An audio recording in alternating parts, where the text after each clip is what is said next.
station and set up our hosts and co-hosts, and we'll be right with you. Did you want to keep everyone entertained for a bit, Tim, while we get things going? It's up to you, mate. Yeah, mate. I'm happy to do a song and dance show or a puppet and Muppet show or something like that. Yeah. Well, everybody, I hope you've had a great day. It's been a good day, I think, for most people today, as good as it can be in these circumstances. And we had a good day here in South Australia. The guys in Adelaide were doing their thing. We had a little gathering up in the Barossa, which was really, really informative, and met some pretty interesting people. And it's amazing how through adversity comes all these wonderful connections. You know, isn't it amazing the connections that we make that we would never have made before, but it's the adversity that brings us together. So, you know, in as bad a time as it is, it brings blessings with it as well. So, and we've got to keep our eye out for those blessings. If we stay focused only on the darkness and the crap, it'll overtake us. We've got to look for the blessings. You know, the Chinese have a I think it's a 3-syllable word for crises, and it's opportunity on a dangerous wind. So we have to look for the opportunity in this crisis, and in looking for that opportunity, we meet great people. And you know, I met a guy today who was a doctor in Germany, but he's wasn't recognized here in Australia. So, but he had some certain skills, so they sort of had to make leeway for him. And boy, does he have some interesting knowledge, I can tell you. And in his view of major hospitals and, you know, large clinics of doctors, very interesting. So, all righty, so we've still got a few more people coming in. That's good.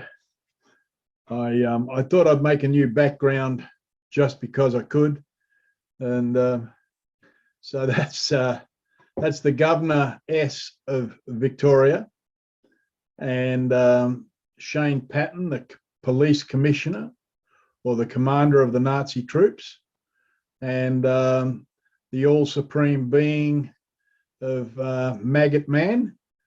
He's there. And so this is the team that's in charge of the destruction of Victoria.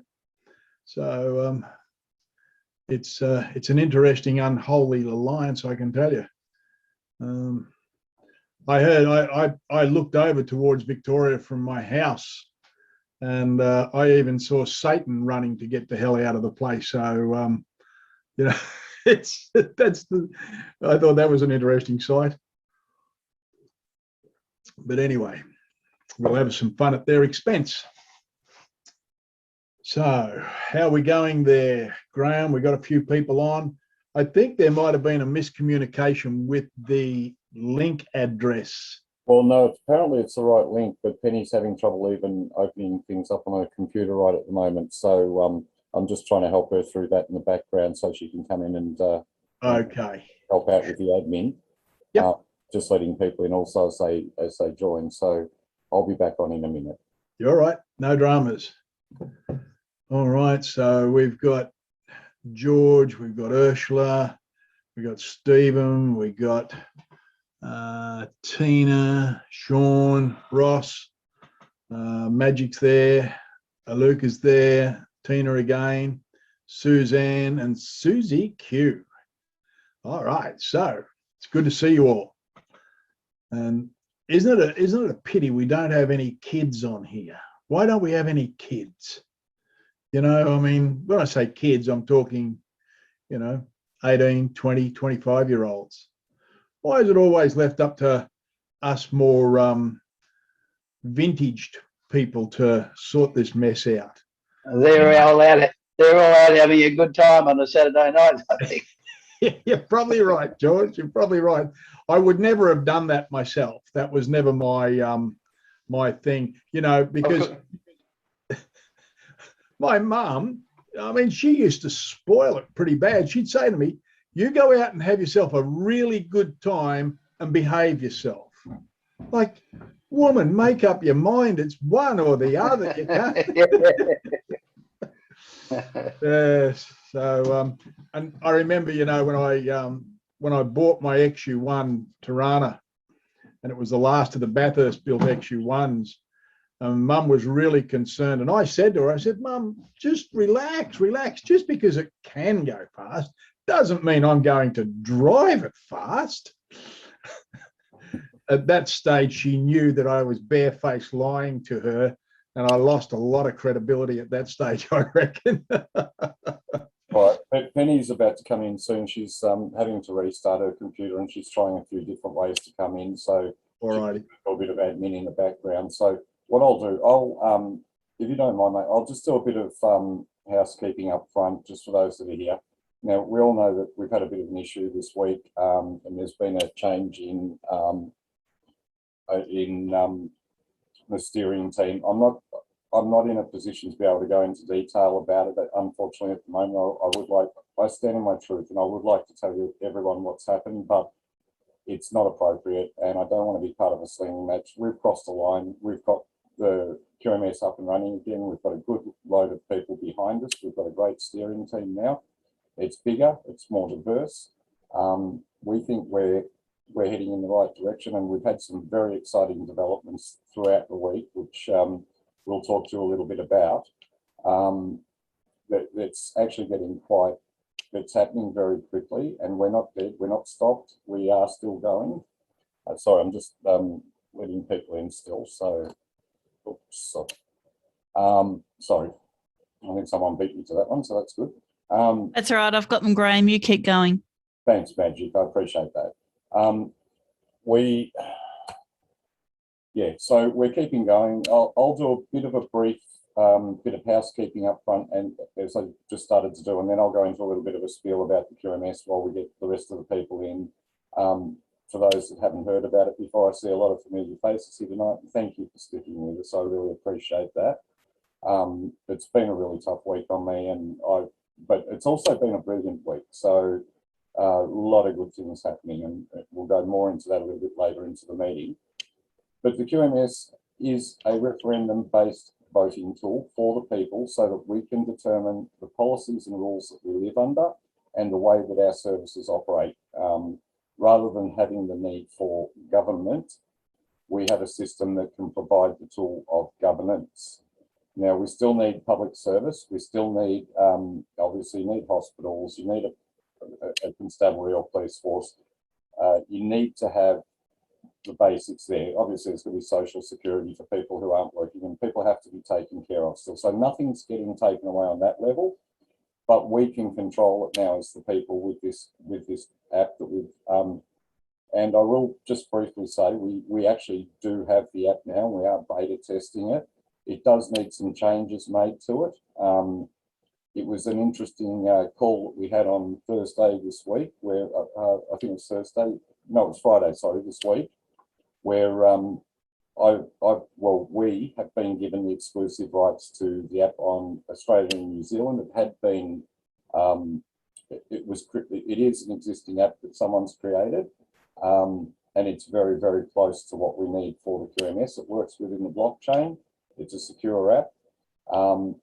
The people on the steering team and a couple of others have the app now. We're sort of giving it a bit of a play to sort of see how it goes and how it works. Here's Penny now. I'll just let her in and make her a co-host. So pop there. There she is. Hey, Pen. I'm just bringing you in as the co-host. Once it lets me.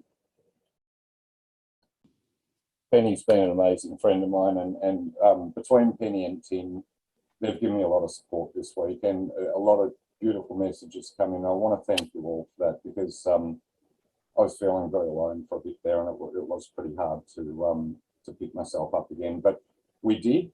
I said a prayer, and my prayer was answered, and I'm surrounded by the most amazing, beautiful people, and I've been supported by it's been really good. Anyway, Ben, I'm going to hand the meeting over to you, and then I'll come back to the QMS in a minute. I'll let you do the opening that we were planning. Sorry about the bit of a muck around up front. It's just, yeah, we had hoped for Penny to start the meeting and sort of trying to run it a bit to an agenda. So I'll hand back over to you, Penny, and I've just given them a very, very brief rundown on the QMS so far and explained that we're not going to be talking about what's happened this week for various reasons. And I think most people have probably seen some of the information I've put out on it anyway. As I've said, I stand on my truth. Ben, handing to you. Okay, good evening, everybody. Sorry about that mess up. Don't you love it when they do updates at the very last second when you don't expect it? You turn your computer on, you're like, oh no, not now. So I hope everyone's well. We've actually had quite an exciting week. You know, as opposed to, you know, thinking about everything else that's happening in the world, in Melbourne. Oh my goodness, it's just everything's happening all at once, right? All around the world, and it seems to have affected this too. But you know what? It's churned us all up and rearranged us, and I think we're even stronger and better than ever. And it was better for it to happen now than later. So that's all I'm going to say. It's great to see everybody here. Tim, I heard your voice there in the background before. You've already had a bit of a chat, so we all know who he is. Then we've got Ross Newton, who is amazing with introducing me to people. Like, he's been the conduit as well as myself. So we've been kind of like working together on that and bringing really amazing people in that are needed to get this going. And he's going to talk to you a little bit about the IT side of things, the back end that we've had, you know, quite a lot of need for, and now it's exciting because we're going to get to try that out, and it's an imperative part of the QMS, so it's very, very exciting. It's not the only part of the QMS, so you know, we do need the human part of it as well. So, but it's an imperative part of the QMS. And Ross is going to explain that. So I'm going to go over to you, Ross. So I'm going to have Ross talk about that first. Graham will come back to you, then we'll go back to Tim, and then I'm going to go through some ideas of, you know, support, because we're not just about the QMS only in the voting system. We also want to be support and create a community that you can trust and depend on. We've got lots of documents that help. We've got the law team. They've supplied some documents that are, you know, backed by their knowledge. So that's really good to have. So I'm going to go through some of those things afterwards. But Ross, it's over to you. Thank you, Penny. Good evening, everyone. Now, I am actually in contact with a guy in America from where this app actually is. I'm actually been involved with this guy for about 5 years in business. And in a separate side of the business, and this app actually come up about 2 years ago when I was talking to him. So now it originally was going to be a worldwide app, and you know, that's what he was developing it for. It's actually a voting app. So, and it was initially made to be able to communicate directly with Congress people or your local politician, and this is where it was going to go out worldwide. So I mean, you know, we would have been able to use it if it had to come on board worldwide to be able to have direct access to like premiers and politicians and all that kind of stuff. So I mean, initially that's what it was for, that everybody was going to get on board with it, and people would have been able to, instead of sending letters to politicians and premiers and everybody, that's what this voting app was actually coming in for. So now it has been used in Europe, in 2 elections in Europe, and it actually was unbelievable. So people actually took it on very quickly because they were directly connecting with the politicians. So this is what the whole plan is with it. We are actually doing training next week on it. And so we'll know a little bit more of actually how it's going to work. But it is an actual voting app. So obviously, you know, the way the world is going and the way Australia is going and the way the QMS is going, we don't plan on having politicians.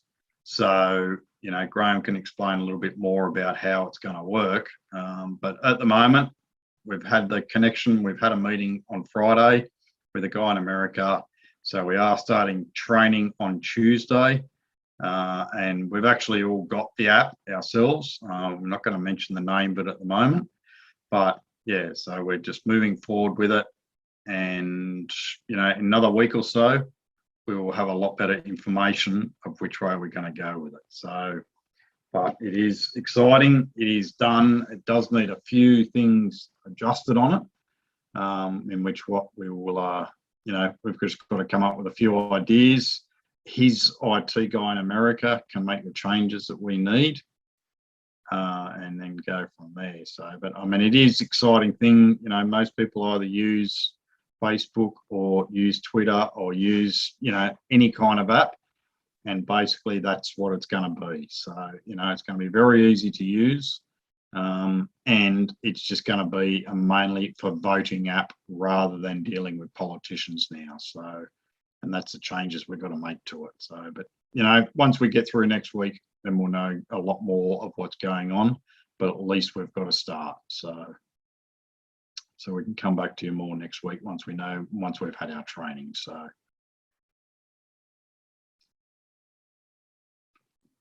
Thanks, Ross. I'm excited about it.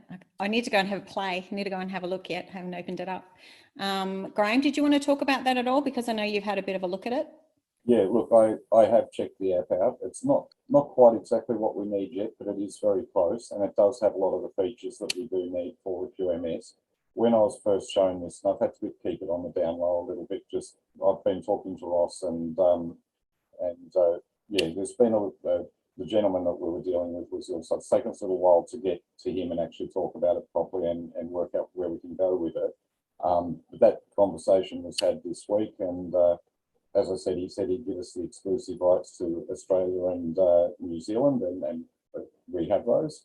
We've got the app. We're testing it out. We're trying to work out what sort of things we need to shift to turn it into the QMS, because it is actually very close. It's got a lot of the features that I was hoping to build into it. There is a news feed. There's sections in there for various topics, and at the moment we're looking. Previously, it was about you could put information into it and send it through to, as Ross said before, through to the politicians. There's some of the things we're looking at how we adjust that now, and so that it actually works as the QMS. So we have a pretty clear vision of what the QMS needs to look like and how it works. But of course, you need the software engineers to actually build it and turn it into what it needs to be. So there are several stages in the QMS process that things have to go through before the vote is going to come up, obviously. So the initial thing is the input of the proposed policy, and that should be done by any Australian. Once 1,000 people want it, we can get 1,000 people either by lobbying it, or we may just find 1,000 people want a particular change to policy. That will bring it up in a news feed. Once it comes up in the news feed, more people become aware of it. We're talking to the software designer. I want to put a thumbs up, thumbs down button so that people can add or subtract weight from a particular policy as we go. That's something we will have to change in there if we're going to have that. But talking to him, there may be other ways to do that as well. So we're looking into what the options are. It is fairly expensive, and the changes in it are going to be fairly expensive. So we want to obviously get it all done in one shot if we can, and turn it completely into what it needs to be. There are other voting apps out there, but this one has actually fallen in our lap completely. It works in with what we're trying to do. We've had a lot of trouble with trying to get the QMS app up and going in the background with the engineers that we've been working with. They're great guys and they've been trying hard, but yeah, they've hit a few snags along the way, and these guys have managed to get past a lot of that sort of thing. So my guys are going to evaluate it also, so that I can get some input from them as well. And these are people I've been working with since early this year when I first started putting out.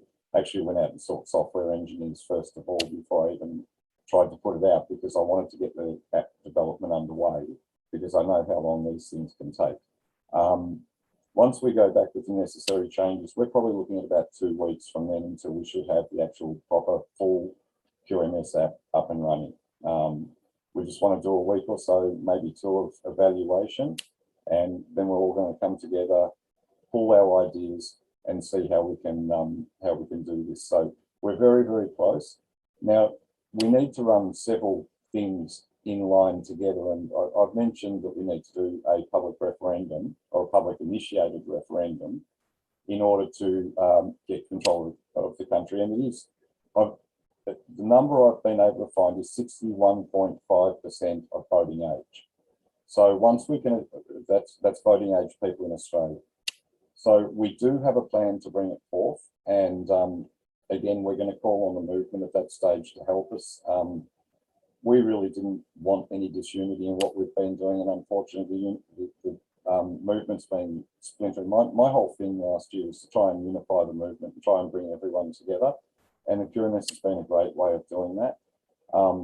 But of course, we've hit a few snags along the way, and lately it just seems like people have gone crazy left, right, and centre, all over the place, and it's just nuts to be out there at the moment. So, and look, considering the environment we're all living in at the moment, I can understand that.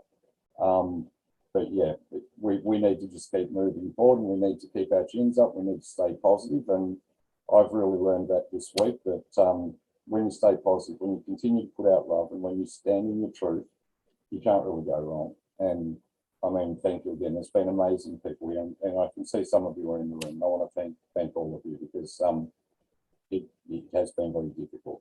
I'm going to hand back to you now, Ben, because that's about all I need to say on that at this stage. But very soon, we are going to start fundraising shortly too. We've been approaching, and we're not getting a lot of so far response from the so-called entrepreneurs that we've been approaching, and the people that we thought might be able to help us with regard to funding this. So we're looking at alternatives at the moment. I've tried really hard to steer clear from bringing money into it. I'm going to get Tim in a minute to have a bit of a chat to you about what we've been talking about there and the ways that we're looking at it. Something else I want to say about the QMS is actually copyrighted. So it is protected. What we've done with the steering team now is everyone is currently coming in on a non-disclosure agreement. They're doing a police check, and they're also doing a working with children's check. We want to do that because we want to make sure that everyone that we're working with is legitimate, is safe to work with, and is all heading in the right direction. Look, the guys that have come onto the team, and we've got more coming, which we'll tell you about next week. We're just formalising arrangements there with them at the moment. We need a bigger steering team. We needed that from the start. I was calling for it, but unfortunately it didn't happen. We now have it. So the steering team is you'll see soon. Michelle wasn't able to make it, and she's apologised. She's had unexpected guests drop in. But I'll tell you what, without Tim and Penny standing by me this week and allowing me to stand in my truth with them, we mightn't be here this week, but we are, and we're moving forward, and I don't give up easily. I never have. So I can promise you that no matter what happens moving forward, we're going to make this happen, and you have my absolute word on that. Anyway, I'm going to hand back across to, I think we'll just go straight to Tim. And Tim, if you'd like to sort of tell them about what we're talking about with the funding, and how we're sort of planning to bring that together, and Sure. the options that we're looking at there, please, mate. Okay. Well, it's funny, you know, it reminds me of when you talk about raising money, and it reminds me of a story Bob Payne, an old Baptist minister in Melbourne, told us years ago. He said, you know, the minister stood there in a dilapidated church, and he said, yes, we need to paint the church. And everybody goes, yeah, we'll paint the church. And he says, and we need to put in new pews. Yeah, we need new pews. And we need a bigger Sunday school. Yeah, we need a bigger Sunday school. He said, now it's time to put your hand in your pocket. He said, and it just went silent. Look, folks, Graham mentioned that we'd spoken to some fairly well-off folk about reaching into their large pockets and perhaps through the goodness of their heart, funding the QMS. Now, one, that didn't happen, but two, it's not a good model simply because when you ask somebody for a large amount of money, what happens is that they feel that they have a large amount of control or they're entitled to it. And so that sort of was a model that in theory could be good, but in practice, rarely has it ever worked, because when somebody parts with a large amount of money, they do want some return. So what we're looking at is, Graham mentioned that we've got the app. Yes, we do, but it's not what we want. Now, I don't know if anybody knows the amounts of money that's involved with rewriting code and rebuilding apps, but it is substantial. It is a few quid, I can tell you. And then there's other parts of what we're doing that will cost a lot of dollars from other aspects. None of us are ever going to get $1 out of this. We're never going to be paid. But we do need funds to do what we want to do. And how we thought we'd do this is, we're going to ask for donations, but we don't want big donations per se, right? Now, people sit there and go, hey, everybody's broke. Well, no, not everybody's broke. Some are short on dollars, but some aren't. And so don't look at this from a perspective of your own situation of where you currently find yourself. So what I want to do is point out that we are going to put in place this coming week through a trust organisation. That's where the money will sit. It's not going into Graham's bank account or my bank account or Penny's bank account. It's going into probably a solicitor's trust. And there is a full accountancy program for every penny in, every penny out, so as it will be 100% transparent of where the money, how the money went in and how the money came out and where that money went to. So it's not about what we see today in politics, where there's a massive slush fund and, you know, we all start driving around in nice cars and eating in fancy restaurants. That's not where this is going. That's the old political system. That's the pigs in the trough program that we're wanting to get rid of. So with full accountability, 100% transparency, and the funds will go into a trust. What we're going to do is we're going to make available on the website a donate now. And what we're asking people to do is, look, if you can donate $5 or $10 or $100, whatever it is, right? That's what we're asking for, because if we have thousands of people all put in just a few dollars, then nobody has entitlement to any sort of control because of the money they put in. Does that sound fair to you? Yep. Now, I don't mean to be awful, but look, quite frankly, not everybody, but a lot of people, they can still afford, you know, a packet of smokes. They can still afford a few beers or a bottle of wine. They can still afford to go down the street and buy a few cups of coffee, which is overpriced and not very good at that. So, you know, putting a few dollars into the QMS is, I don't think, any real hardship on anybody. We don't want it to be any hardship on anybody. We want people to give into the QMS so as we can drive this quicker and faster. Now, Graham, to his credit, was always hesitant about the money side of things because of, well, I just don't feel right about asking people for money. Well, we can't do this without money, right? We literally cannot. Like, if we want to put out just a single double-sided flyer, let's say we wanted to print a double-sided flyer and have it distributed to every letterbox in the country, right? Have it printed and have it distributed, do you know what that would cost? $280,000, right? Just for one page, double-sided print. So nothing we're going to do to move this whole concept forward is going to be able to be done on a shoestring of, a few cents here and a few cents there. So look, we've got about 30 people in here tonight. And I have this concept of, we all know a handful of people. We need to bring a handful of people each. If we brought another 5 people each, right, we'd have 150 people in here next week. If those 150 bought a handful, you'd have over 700 people. It doesn't take long to build the numbers.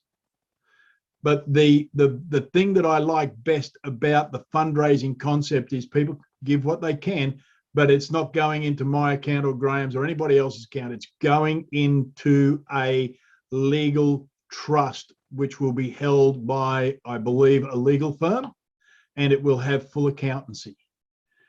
Has anybody got any questions or theories or rough ideas around that? If you want to put your hand up, we'll try and answer it, I think, at this stage.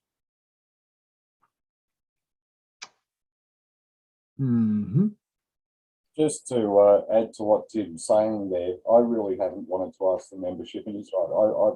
It's more than hesitant. I was dead against it, and this has been a question that's come up constantly at different levels, and I really believe that I know how hard everyone's doing it. I know people are struggling to work at the moment. I know that everyone's sort of running on fumes, and in a lot of cases. So that was why I really tried hard to approach the millionaires and that sort of thing. But now that we've got the app and we need to develop it, and we are talking a lot of money. I mean, to develop an app like this from the outset is around $5 million. So it's a lot of money. We don't have to spend quite that, but we are talking in the millions that we do need to raise. So I know that sounds insurmountable and like a lot of money, but it doesn't mean we're stopping approaching these people that we have been approaching. We will still continue to do that, and we will still look for altruistic people, but we need to get a start somewhere. We're going to be doing some marketing fairly soon, and we'll tell you about that probably in next week's meeting. We're sort of working a few things out around that at the moment, and we're also going to. This is why we really need to try to unify the movement at the moment. There are people in the movement that we know we're going to be staying away from, and I'm not going to point it at anyone or anything like that, but we are talking to everyone that we know is true. We're talking to everyone that we know is doing a good thing. So, and I think you'll be surprised at some of the faces that appear in here in the coming weeks, because we are talking to quite a lot of people. Unfortunately, we had the Australia project on board, but because of a lot of the rubbish apparently I'm not close enough to the microphone. A lot of the rubbish that happened this week, they've pulled back a little bit at the moment, but they've said they're just, as have a couple of the influencers, and they've said that when things settle down, that they may at that stage come back in. So, yeah, we don't want to be, I've stepped over line. I've said what I need to say on standing in my truth, and I've never lied, and I don't care what people think, to be quite honest with me. My job is to protect the integrity of the QMS and keep it moving forward. And with Tim and Penny, and of course, Magic's been a great friend of mine for a while. That's why I've asked her to do some admin tonight and help out when Michelle wasn't able to make it and Penny was running a little bit late. Ross, I've been talking to him for a while. I know he's a genuine person, and we want our country back in the hands of the people. Now, there was some questions about intellectual property this week. Intellectual property is a copyright thing. It is, when you publish something, it is still your intellectual property. Okay, so I will give it to the people. That's not a problem. That's why I'm building this. But we need to have something to give to you. Giving you an idea is nothing. We're building the actual QMS. Once that's ready, that will be handed to a public service that will need to be formed to administer the functions of looking after it. Now, that public service, obviously, they're going to have to be working, and they're not going to have different people within it will have different access to different parts of it. And of course, there'll be some software engineers working on it as well. So they're going to have to be people that we can put in place that we can trust at that stage. And the app really needs to maintain its integrity. The app's integrity is actually more important than mine. So I really don't care what people think of me, but I am moving forward on this.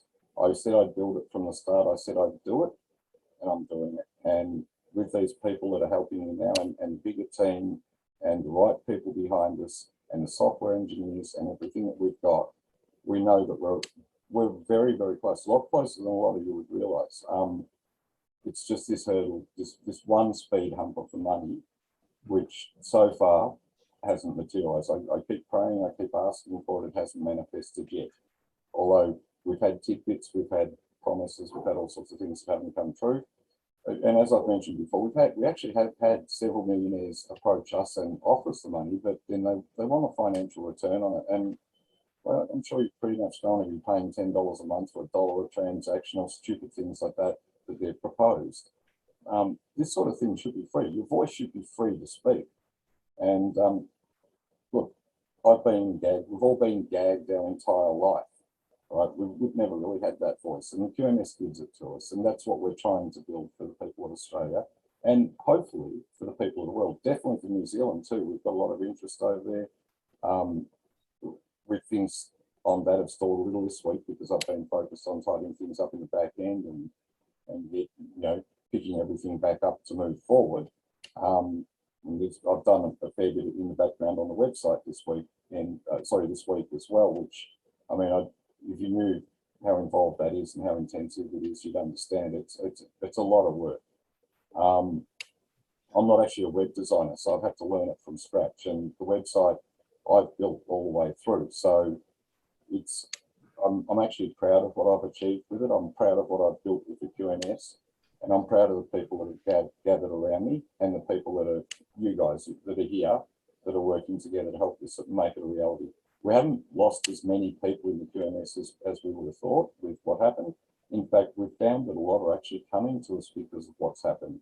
And this is another reason why I just choose to stand my ground and move forward the way I am. So I will hand back to Penny at this stage, but we will do a little bit of a Q&A later on. And as I say, I'm not going to be talking about policies because we're not a political party. We're not politicians. We're just building a tool for you guys to replace them with.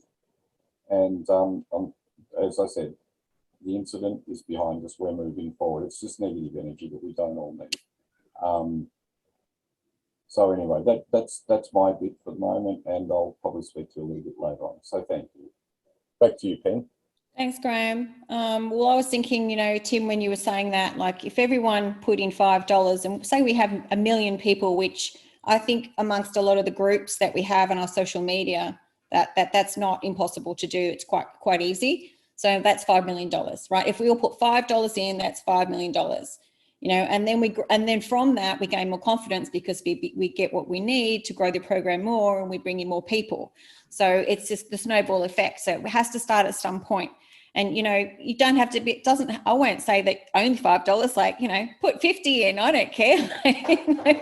We need to get going. We need to really get going. And you've seen the state of the country. I mean, come on, guys, you've got to get some, motivation and bring people in every weekend, because it's every Saturday night. We're going to do these meetings, maybe even midweek. We might need to do one, to introduce something. So try, like what Tim said, 5 people, bring 10, bring 20, just introduce everyone to this. I was listening to the AFL lawyers talk the other night. I know Matthew Hopkins and of the AFL lawyers, and they mentioned the QMS. So my ears pricked up and I'm like, oh, what was that? So it's getting out there. So I might even try and reach out to them and ask them if they would come into a Zoom, have a talk to us. And I know they have a lot of support letters as well on their website for, problems with your jobs, if you're feeling under pressure or coerced. And we all know here, right, that is not lawful. So we've got a legal team. We've got Hakara. She's going to try and come on tonight. She's amazing with the Constitution. She's a good speaker, just full of information. So, you know, people like that are valuable. I mean, Wayne Glue, you know, he's going to come back. He's got some things going on.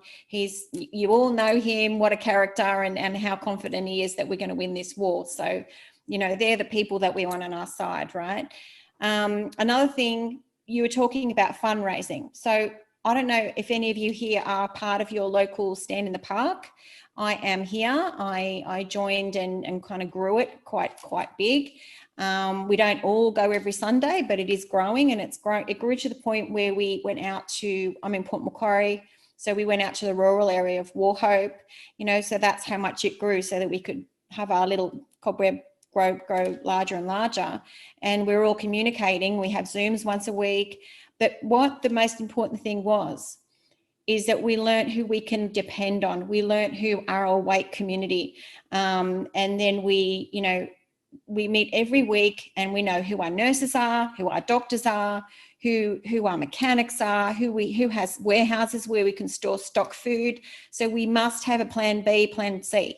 You know, we're at war right now, and it doesn't feel like it because we don't have troops on our street in our little towns, but, you know, it's coming. And hopefully not, but it could be. So we always have to have scenarios of A, B, and C, and have plans. So you need to know who your community is that you can depend on. But there's also, for the QMS, tell everybody, talk, communicate, talk with your neighbours, talk with your friends. If you can still have like 5 people in your home, I'm allowed. Oh God, it makes me crazy. No one's supposed to tell you you're allowed or not allowed to do anything. But anyway, you know what I mean. So have those 5 people over for dinner, or, you know, a cup of tea, and you just keep talking, because something has to happen, guys. We have to change something, or this is not going to stop. So this is the time. We must talk and go to your neighbours. I mean, why do you think they invented all these devices and things to keep you in your house? No one's talking to their community anymore, or their neighbours. So we've got to beat their game. We've got to beat them at their game. So go to the Stand in the Park. I'm going to put it on the website, the link. They've got all the towns. There's town after town after town on the list, you know, and they're all doing it. If you're not in lockdown, that is. You know, we had some cheeky times, actually. It was quite funny because we were allowed to have 20 people gather. So we said, okay, we're going to have 5 circles of 20 on the grass in the park. You know, I said, right, you're doing posters this week, you're doing letters this week. That's how you get organised. You just need one motivated person, and I'm probably a little bit too motivated, but, you know, at least it gets shit done. So, you know, and join the Australia Project. So if you haven't heard of that, so it's the australiaproject.org. They're also on Telegram, and they are doing letters of cease and desist to nurses, doctors, police, pharmacists. I think there was one to Tom Skerritt the other day, and there's getting more and more and more letters. You know, get your friend together at home. I did that with a girlfriend a couple of weekends ago over coffee, and we just got hundreds of letters done together, you know, and while you're talking, come up with ideas. So get those letters out, because they are impacting pharmacists. Apparently they're really having enough of who are these maskless people coming into my pharmacy and serving these bloody cease and desists? Who do they think they are? But you know, I had one friend who went in. He went in. He's a big guy, and he went in with a letter, but he also went in with the TGA stats of deaths and extreme adverse reactions to the vaccines. And she had no idea.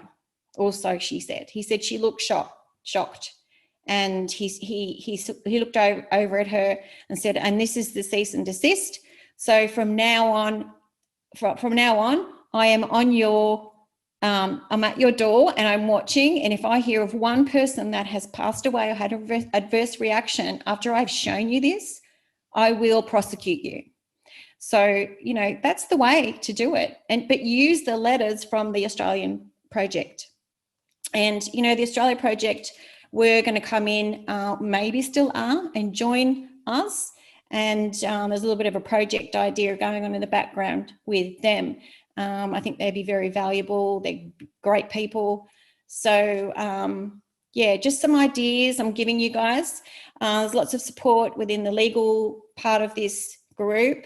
Also, I just wanted to mention this because I know that they're trying to put a bill through, or they may have already done it in New South Wales, for the passport, the vaccination passport. So just make sure, I know you've all probably seen this Medicare form where, you know, you can send it in so that they do not have access to your medical history or vaccination history. It's just cease correspondence and release of information. So you fill that out. I've even got a copy here filled out, and I'll, you know, happily share that with you if you need help. But it will not allow them to have your history, so they won't, you know, be able to follow your history of your vaccinations and your children. So you need one per person in your household, and send it, what's it called?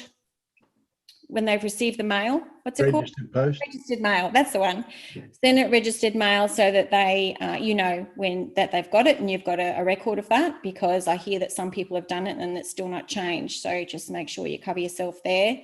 I've also got other forms here for, you know, what to say to police if they stop you, what not to say. So I've got all these things here, and I just laminate them and give them to my people. There's another guy I've just introduced to the team, Chad. He's from New Zealand, and he is just a book of information. So, you know, there's a group here that, you know, we're a community now. So once we're in, and we stick together and we're tight. And, you know, use your community though around where you are, and bring some people in next Saturday, because the fundraising is going to start and we really, really need some help. So other than that, has anyone got any questions about what I'm talking about? Just unmute yourself if anyone wants to talk. I know there's some questions probably in the chat. Perhaps pop your hand up first if you wouldn't mind, and we'll bring you in. That's fine. Otherwise you might end up with quite a few talking at once. But yeah, look, what Penny's saying is right. We do need to do the fundraising, as she said. So it's unfortunate, as I say, we've got to pay for the app. We've got to pay for the marketing we're going to do, and still bring your friends in. As Tim said, get them to join the site. All the sign-up links are now fixed. You have the option of being a subscriber or a member now. I've made a lot of changes to the site recently, and it is working a lot better. And I spent a fair bit of time this week with a marketing guy that has been helping us with it. He's given me a few more suggestions. So over the next week or two, I'll get those changes done as well. And we will get that donate button up on the site as well. So we can start to gather donations through that. But first of all, we want to make sure we've got everything in line with the trust account. And when what Tim said before, we're hoping that we can do it through a legal firm, and we're hoping to have an accountant. So if anybody knows or in here is a good accountant, we will be going the same as what we're doing with the steering team and anyone else working on any of our projects and managing the projects for us, because we don't want to micromanage everything. We want to give people tasks to the right people and have them go and do what they do best in order to bring forth the QMS. So in order to get, look, I'm going to stand up, put my hand up and say, at the moment, yes, I'm leading this, and it needs to be led until it gets to the people. And the only reason I'm doing this is to make sure it stays true to what it's meant to be. It's very important that it's not taken over by the wrong people. If it was, we could lose everything and we could lose our country. I'm making sure it stays safe. So we'll get it there, we'll make it work with the team behind me that I have. And these guys are brilliant people. I mean, having Tim on board, I mean, this man he's a constitutional expert, he is brilliant. Yep, I was aware that Wayne is coming back, but I didn't want to say anything until I'd spoken to him, but I believe Tim has spoken to him. I'm not sure if Penny has. And as I say, we're hoping that the Australia project will come back on board with us, because they've been fantastic support so far too. So, sorry, Pen, I'll hand it back to you now. I just wanted to sort of get that in and just explain that a little bit. Okay. So Kathy just said to me that the link was wrong for the meeting, but I've just checked and I can't see that it's different. So I'm That's- sorry if it was.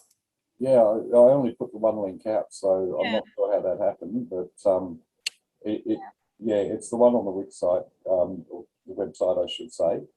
It does come up with Wix when you sign in, because that's why I created it. Yeah. Also, I just want to say, with the site that we've used, I am paying for the full security. That if you look in the top left-hand corner of the site when you're on it, you'll see a little padlock. It's HTTPS, which is the same sort of security as what banks have. It's peer-to-peer encrypted. So basically, between your computer and the site, everything you put across is completely encrypted, and the membership is safe. I mean, yeah, we will do everything we can. I would delete the database before letting the wrong people get hold of it, although we have had a bit of an incident. But anyway, Jimmy, I can't see any link that's wrong, so I'll have a look. yeah, see if you can find out. I'm just, we'd like to bring Jimmy in to ask a question at this stage, do you mind? Or Oh, yeah, okay. G'day, Jimmy. How are you? You'll need. Yeah. Can you hear me? We can, mate. Yes. Thanks, Graham. I followed you guys for a little while. I sort of watched what happened during the week, and I don't know enough about it to really comment. I just wanted to say, as an observer, I don't think it really has helped any, which you guys already know. Just speaking for myself, I won't speak for anyone else. Just because of the friction and because of the accusations that were made, I was pretty well ready to walk, because it just seemed like it would be too much trouble. I can understand that.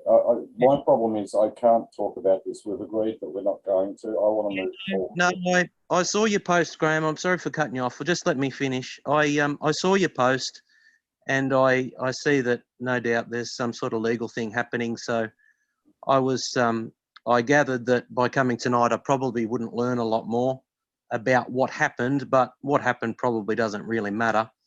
But I will say that I've followed Tim for a while, and I love listening to Tim.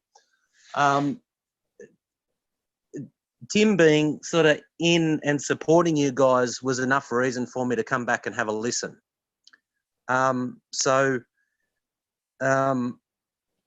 More just an observation. If you said earlier that you've got a lot of people sort of on board and talking to a lot of people, people that we may have heard of before in the movement. There's some people you want to avoid. That's fair enough. But yeah, saying that, mate, that sounds great. But here we are, and there's 30 people here. I was hoping there would be a few more, because what you guys have got is a fantastic idea. I really like the idea. But yeah, it would be lovely to see a few more involved in it. But yeah, I'll keep listening. I'll mute myself now. I just wanted to say that, just as an observer.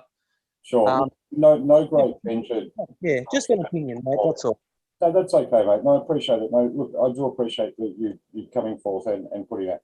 Look, no great venture is without pitfalls. We just had a fairly big one. We're through it. Okay, we're moving forward, and that's the important part, right?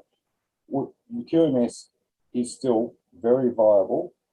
The membership went down a little, but it's coming back up again. Okay, so overall, I think, I mean, yeah, it's I can talk if you like. Oh no, I'm just sort of, look, I'm happy to stand in my truth with it, and I will, and I haven't lied to anyone, and I haven't done anything wrong, and that is where I'm going to stand at this stage on it. And I acted to protect us, and when that's all I'm going to say. All right, so Tim, I'm going to hand it. Graham, if I can just add something there, Jimmy, you're right. I mean, our numbers are down. Like, there's no, we can't, fudge those numbers. They are what they are. But, I love gardening, and I've got fruit trees, and I have a good garden.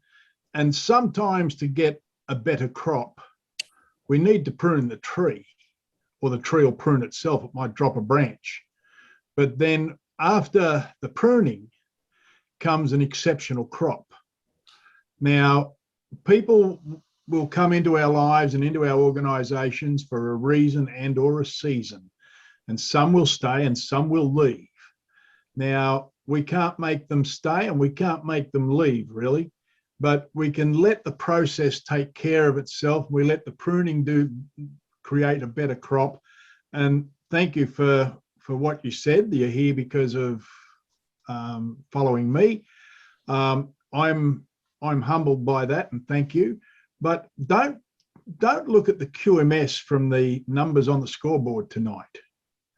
There's a lot, like, think about it. There was a rally all over the country today, and people are probably politicaled out today. They have been marching, they've been talking, they've been hearing and listening. And really, the way I would look at it is, I think that a lot of the people, I know there's been a couple of times when I've just had that big a day that I just can't focus back in on something like the QMS in an evening. So don't worry about our numbers. Our numbers will come back. And the reason they'll come back, Jimmy, is when you think about it, you came back, you came in, you had a look, others will too. And as long as we are, true to our cause, we'll be right. And one of the things that we mentioned earlier on about having a working with children's check. Now, you can get a working with children's thing done for free if you put on the application that you're doing it for a political party. Now, this is not a political party, but they don't know that. Saves you paying a few dollars to have the police check done for working with children. And the reason we want the working with children thing, or we're suggesting it, is guess who can't get a working with children's certificate? Pedophiles. We want to make sure that we come here with clean hands. We want to make sure that as we go forward and rescue our nation, it's done with clean hands, and no pedophile will be able to enter any aspect of what we do within the QMS. So this is the integrity of the place. This is the integrity of the idea. And we need every single one of you good people here tonight to do what Penny's been talking about. Get the word out. Now's no time to sit silent. Now's no time to sit there and go, oh yeah, it's a pretty good idea. I'll pop in next week and have another look and see what's going on. No. Bring the people, give them somewhere to go, show them some hope, bring the people, get the message out, right? Get the message out. I'm about to do a word on the street this week, which is my little newsletter. And that only gets around about 4,000 or 5,000, out to about 4,000 or 5,000 people, but it's all going to be about bring them to the QMS, right? Now, they won't all come. Some will think about it. Some will look at it for a while. Some will pop in. But the more seeds we sow, again, to the garden, if we don't sow the seed, we can't get the harvest. We've got to sow the seeds. So, Jimmy, thank you for that. Can I just say something? Because I'm kind of involved in this. I've been named, apparently. Look, Graham and I started doing a few things before there was other people come in. And we were doing an online, like, live call-in, like a radio type interview. And I did put it to one of the people that's left that we knew we keep going. And I was told there was a radio station coming along, and it was 6 months later and we still didn't have the radio station coming along. We had other ideas. I kept getting no. So did Graham. And now we know why. Okay, I'll put it that way. Now we know why. Things were slowed down for a reason. There was no excuse for it. It was just slow. So now we're ready to full steam ahead. Okay, so let's get the radio station going. Let's get some broadcasts happening. We want a TV station. We want to get out on the street and interview people. Ask them, do you trust your government? No, they don't. No one does. If they do, they're lying, or they just don't know. But that's all I'm going to say. There's no more hindrance anymore as far as I'm concerned. Some people have pulled back, and I accept that, and that's okay. They'll eventually return. all truth is shown in in time. So, and all lies will be added. So I've got nothing to fear, nothing to hide. I'm going to ask Julianne to unmute herself, and if she'd like to come in and ask the next question, I'd appreciate that. G'day, Julianne. How are you? Hi, good evening. Look, I'll apologise ahead of time for any tedium the answer may lend itself to for anyone listening. I copied and pasted this link into my calendar about a week ago. It was in a Telegram group. I don't recall the group, so I'm going to ask. So I may invest in it, time-wise and or other. What is it and what's it about? What's your goals? So the QMS itself you're asking about, or the group you're in? Both. Thank you. I'm not sure. I'm not the group. I'm in this group. I'm not sure which group you're talking about, but the QMS is a referendum-based voting app for voting on policy rather than people or political parties. It is basically, we're building a membership at the moment, and we've got a website up and running that the members can discuss things in the forum in. We want to radically redesign this country and bring it back to what it should be. And we can do that with the app that we're in the process of developing. I'm the original author of the QMS document. Beyond that, we've got amazing people working together. And if there's people that don't come in on our meetings that work with us, that are doing bits and pieces for us as well. So look, we've got a good team. We really do across the board. We had a steering team, we've changed it. We've just made it bigger and we've made it better. Right, so, and we're working together to make this a better country. So that is what the concept is. It's yeah. Graham, can I just add in there, Julianne, what, in a nutshell, it's direct democracy, where we don't vote for a party per se, where the system is not a party-based system. It gives every person in the country access to a instant referendum on various aspects, so as we can bring the country back under the lawful constitution, and instead of you voting for a politician that once he's in, he's got his nose in the trough and his bum in the air and he doesn't care about you anymore or what you want, and you can write him 1,000 letters and you never hear back from them. This is about the Australian people having a tool, a very, very, very, very ultra secure system whereby that the question would be put out for a referendum, and we can have a referendum every month if we want, because it's that instant, and people get to vote what they want. And so the majority of people in the majority of states carry the referendum, and we can get rid of this two-party preferred criminal activity that we've got in this country and give the country back to the people. Let the people determine the sort of policy and the sort of country they want to live in, not corporates, not the UN, not the World Health Organization, but let the Australian people have their country back. Does that help? That helps. So is the idea that by virtue of gradual increase in numbers, this system that you're trying to get up and running will gradually lead to the slow death of the current system? Or no, we'll have a massive increase in numbers very shortly. Once we get enough people, we're going to need to put out a document, if you like, that is a referendum that will, at the result of that referendum, because I think it was Penny said, nobody in the country in their right mind could trust the government at the moment, any part of the government, from top to bottom, they're rotten. So once that referendum is done, then the political party, the two-party system is done, the top of the government structure changes very quickly. We're inverting the pyramid, basically, putting the people on top and having the public services beneath us, instead of having a small percentage of people run the country via the public service, and we're at their mercy at the moment. And, you know, it's just we all see what's going on. We all know that the government's lost their mind. They're crazy. They're driving us, destroying the country. And now I think you should have another check too, along with working with children. It should be Freemason. how do you weed that out? I'm not quite sure, but yeah, if we could, we would.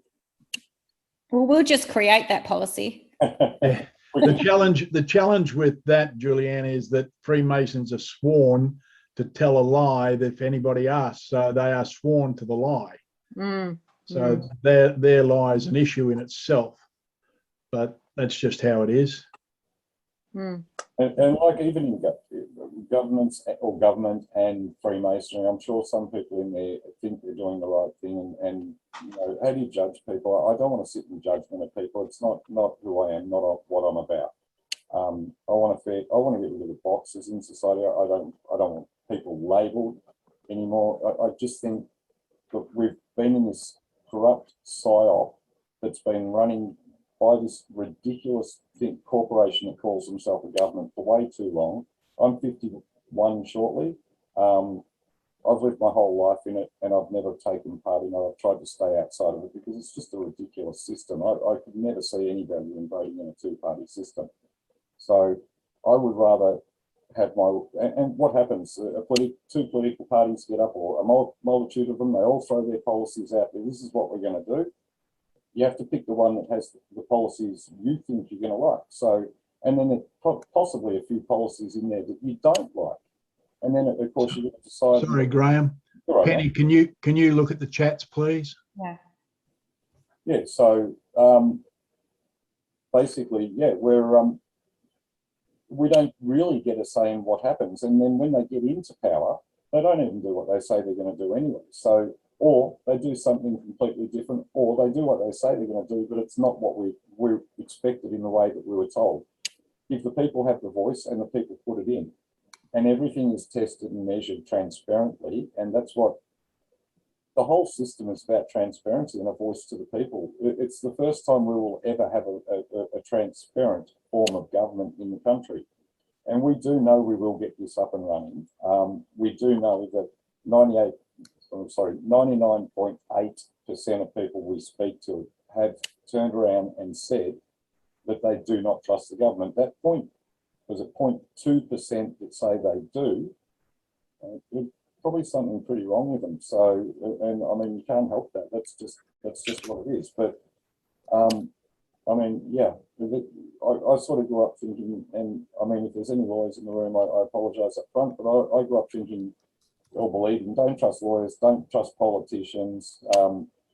It's just, they're there for the money. They're not there for the best interest of the people they're meant to represent. And at the end of the day, these people are elected public representatives. They're not doing their job. They think that they rule us. They think they have power over us. Look at Dan Andrews. Man is absolute power mad. The guy's a psychopath. I would imagine a guy like that in charge of a Boy Scout troop. Wouldn't let it happen. It's just, that's ridiculous. It feels like we're in Nazi Germany these days. And really, having to show papers to be able to work, to go places, to cross borders, to get permission to cross a border into another state in your own country. I mean, honestly, it's ridiculous. And I've watched it coming to this my whole life, and I knew it would get here eventually. I just hoped I'd die before it happened. I hope that I'd live to my 80s, 90s and never see this. But we have to deal with this. And no heroes are coming. There aren't anyone, nobody's coming for us. I don't believe that anyone is, they may. Well, I may be wrong. I'd love to be proven wrong. But we need to stand up. We need to stand in our truth. And we all need to get creative, and we look at how we solve these problems. We can't just turn around and wait for somebody to come and save us. There may be nothing there. So bringing the QMS forth, it's come to me in downloads over 30 years. I was finally mature enough last year mentally and psychologically to put it together and to understand what it meant completely, because I never completely, in the past, every time I tried to write it down, I couldn't get my head around what I was trying to write. Last year, it took me 20 minutes to write the document. And then, okay, it's gone, I've got some other people to help me tidy it up and make it a bit more presentable and readable. But the proposal that I've written I believe, and a lot of people that are following what we're doing, I just don't know any better way that we can control our country without corruption creeping in. And that's why integrity of the system to me is so important, and why protecting it is more important than protecting my own. All right, so sorry, Penny, I'm going to hand back to you now, but I hope that answers your question. And if anybody else has got any, please pop your hand up and we'll bring you in. Would anyone else like to speak? Just unmute yourself. Don't be shy. I'm sure everyone's got questions. I had plenty when I read the proposal. Bit of a quiet crowd tonight. It's been a long night. Tina had a question. Tanya. It's Tanya. Sorry, Tanya. Sorry, Yes, my yeah. apologies. Yeah. Hi, Tanya. Hello. Hello, Graham. what was Hello, the everyone. Well, yes, it was actually for you, Tim. This might be the only chance I actually get to speak to you directly. I watched a video you'd made earlier. I mean, it's not unconnected from this, where you were talking about actually. My question I put in the chat was something about. I have a question for Tim in relation to disposal of the current system.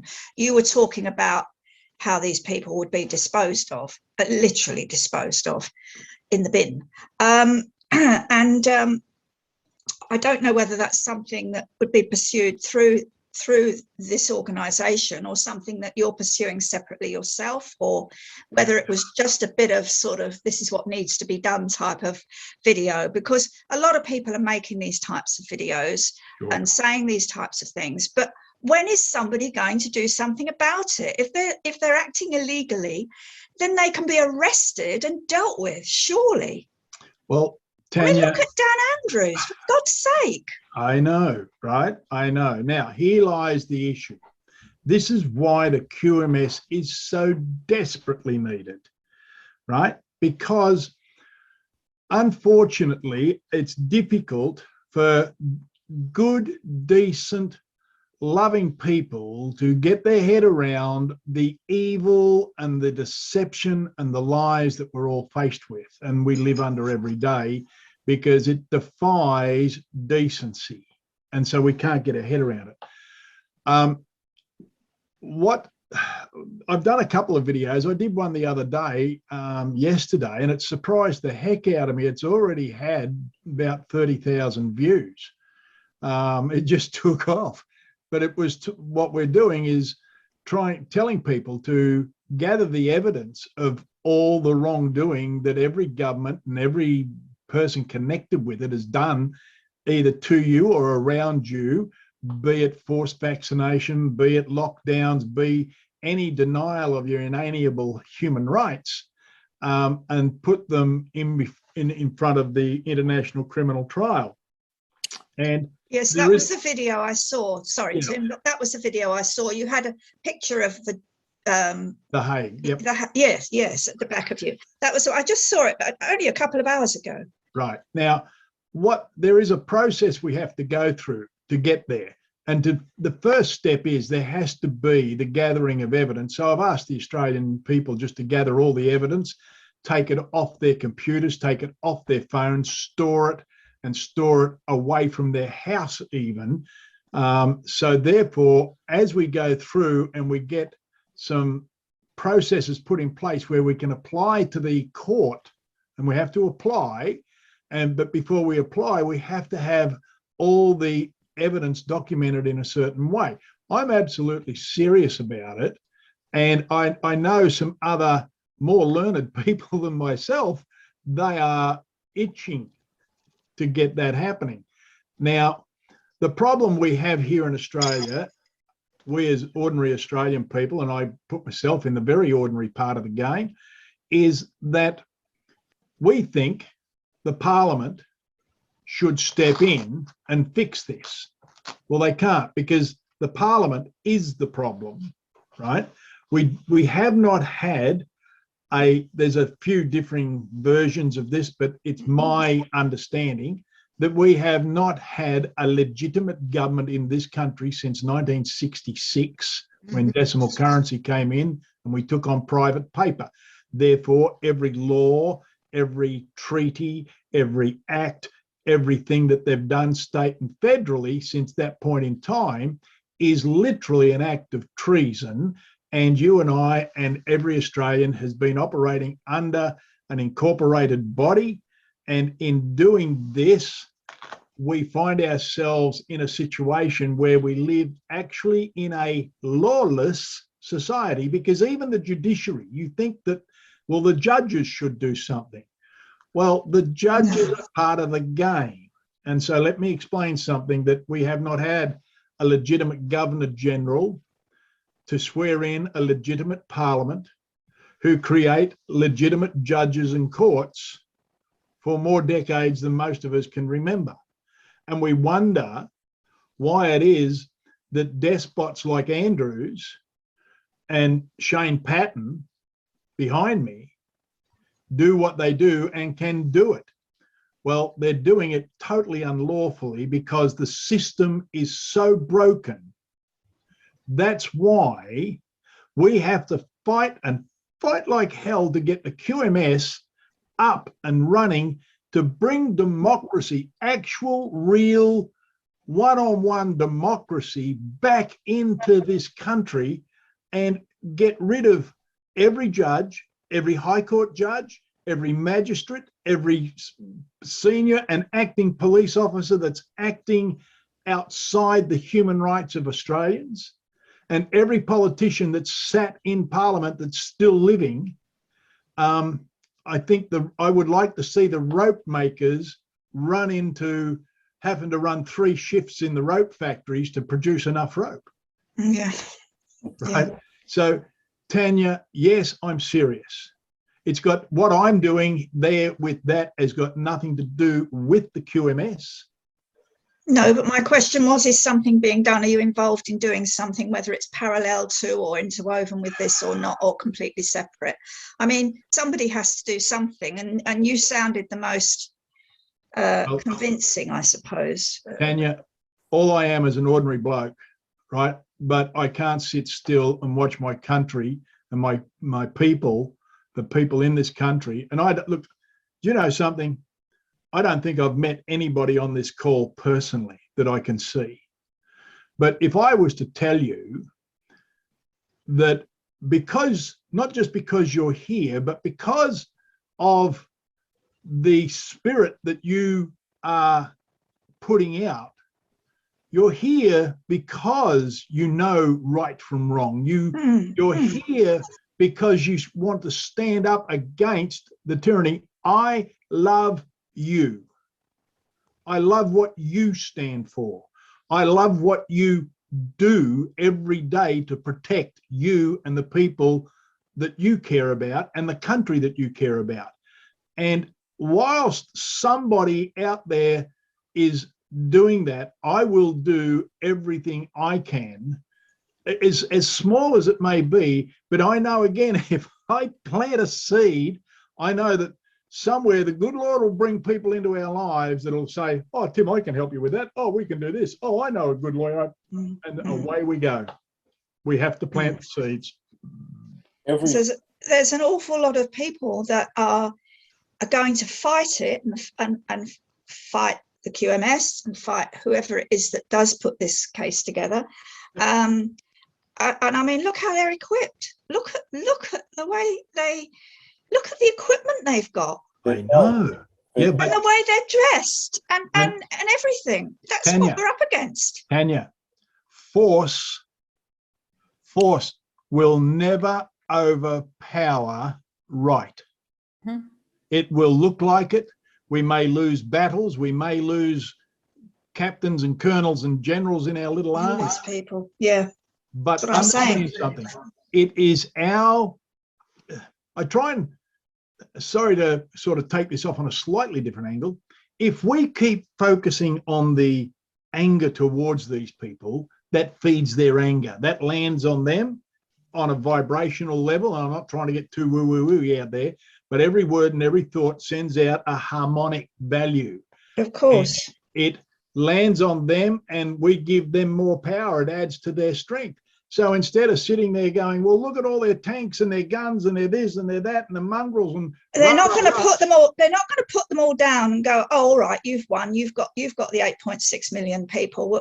All right, okay, fair enough. You're right. You've won. We'll go home. They can't kill 60% of the country. I mean, honestly, and even with their tanks and guns and all that sort of thing, our army operates under the Constitution. So they will go where the will of the people goes. And we know that. And this is why we take the will. The government holds its power because it holds the will of the people at the moment. You guys, everyone votes in their system. Okay, I don't, but most people do, right? So everyone voting in their system is adding will to that system, right? Now, I'm not going to tell people not to vote. That would be seditious and illegal. I wouldn't do that, right? But everyone has to make their own choice in life. And I've made mine, right? I walk a path that I believe is correct. And that is, I'm not giving will to things that are corrupt, that are evil, and that hurt people and take things away from people. I will fight those things and I'll remove my will from them. I will not give them power. I want a positive country. I know what it's like to be depressed. Everyone's been down at some point in the time, and I've been depressed in the past. The best thing you can do for depression is pick yourself up and keep moving. And as you keep moving, you find, and if you stand in your truth, if you do it, you find the people that you need to pull you through it. And I know this firsthand, and I've seen it recently, right? So the only way we can defeat them is by removing our will. And we have an app now. We have the QMS. Very soon, you guys will be surprised what we're going to do when we tell you, but the other guys know the plan. All I can do at the moment is say, have hope, right? Try and stay strong. Hold the line, as Tim says, because that's very important for us to do at the moment. We've got to hold the line. We can't show them fear. We don't want to feed the beast. Fear is what they want. Anger is what they want. When we fight amongst each other, when we're scared of them, they're winning, right? This is why, look, I was scared until my son was born, and then I realised I had to man up and be an actual man in this world. He's now 15 years old. And so for the last 15 years, I'm 51, very short, I can say I am a man, right? I'm no longer scared, all right? I look over my shoulders sometimes, you know, and look, I'm in a pretty vulnerable spot, as is Tim. We speak out quite openly against what these people are doing, right? But we're not, this is the truth. This is what it is. But we're not scared of them. We're not going to let them scare us. We have to do something. Now, I want a peaceful option. I don't want bloodshed in my country. I don't want people killed. Look, if I have to run into battle, I'll run into battle. I will defend I'll die for any one of you, I promise you, right? I'll die for anyone in my country. I've got no problem with that. I'll die for my son if I have to. Well, somebody did die in Melbourne. You know that guy with the blood all over his face? He's dead. No, he didn't die. There's been a lot of propaganda and psyops put out, and this is what we've got to be careful of. Well, how do you know he didn't die? Well, I've seen any more than I know whether he died or not. How do you know? I personally don't. I think Jenny's done some research, so I'll let her explain. Yeah. Well, I've seen a statement put out by him to say that he's still alive. Can I just speak about this? I run some groups and we do a lot of research, and it's not just a research group, it's a group that validates source so that we can separate the misinformation from the information, right? We do a lot of work on that. So that's where that's come from. He put out a statement, and to be honest, there's a lot of propaganda and there's a lot of movies going on to put you in fear. All these gladiators with their armor on and everything, it's all a big show to put everybody in fear so they stay. I'm not in fear.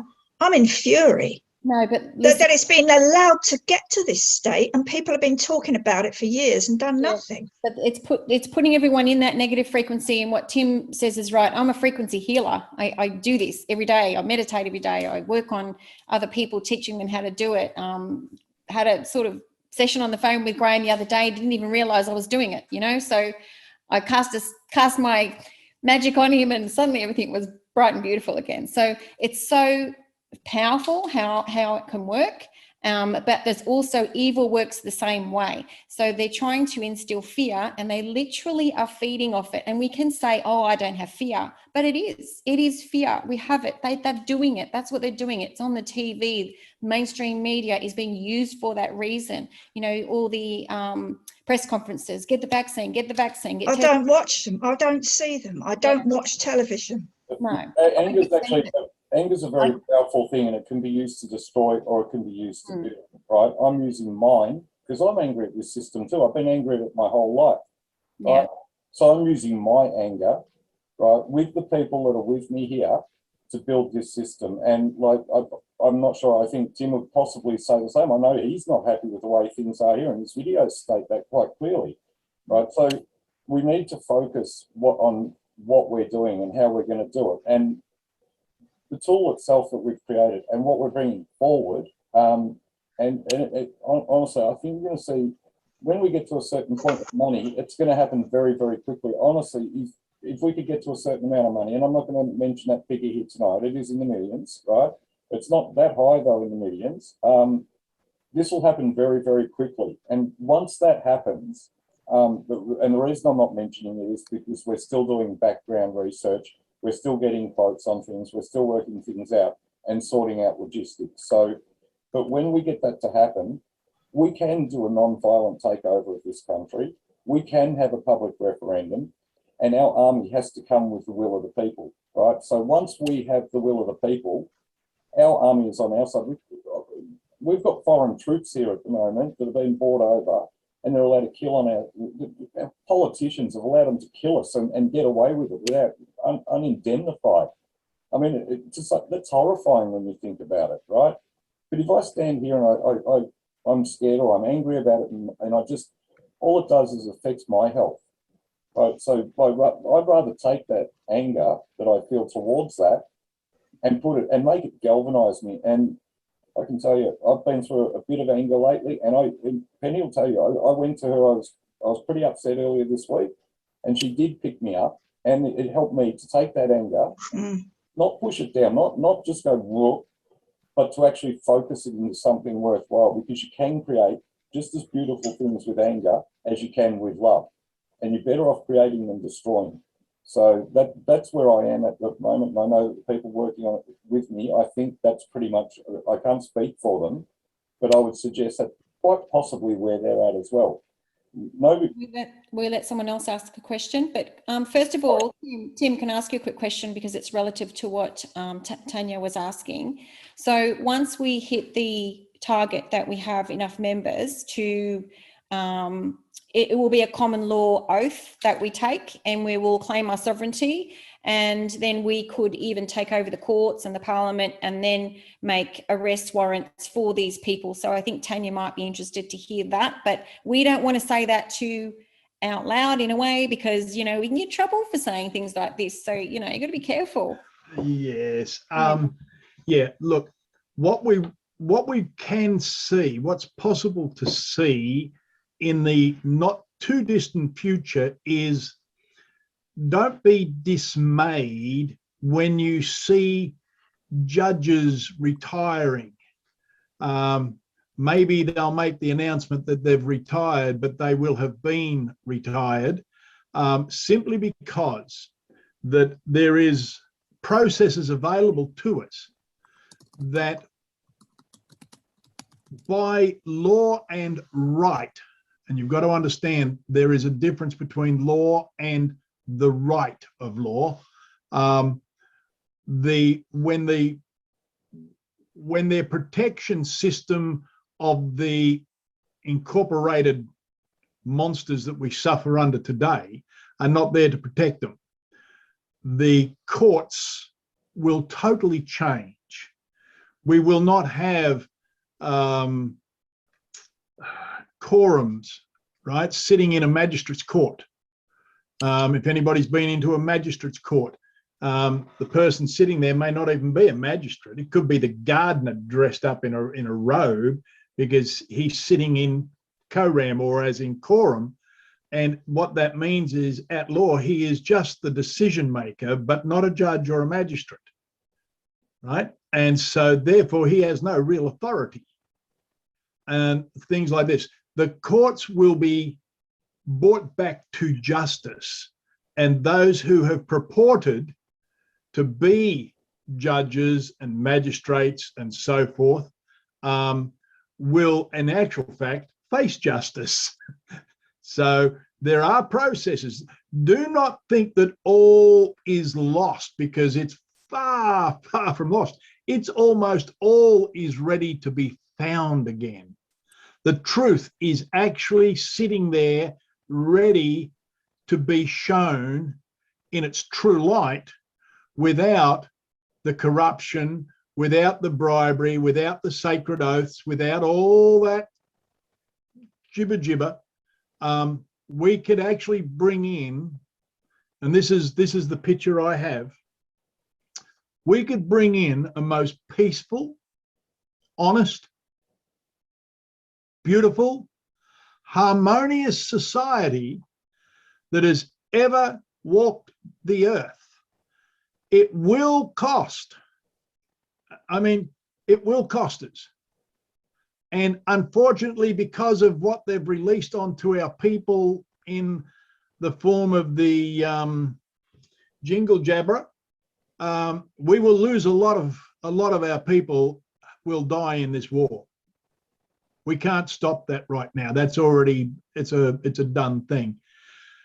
But because of the evil, it's woken everybody up.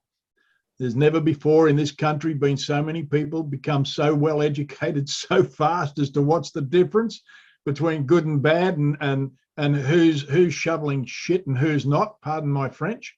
But we can have a most magnificent nation. We're self-sufficient here. We do not need anything from anybody else in the world if we put our mind to it. We've got everything we need in this country.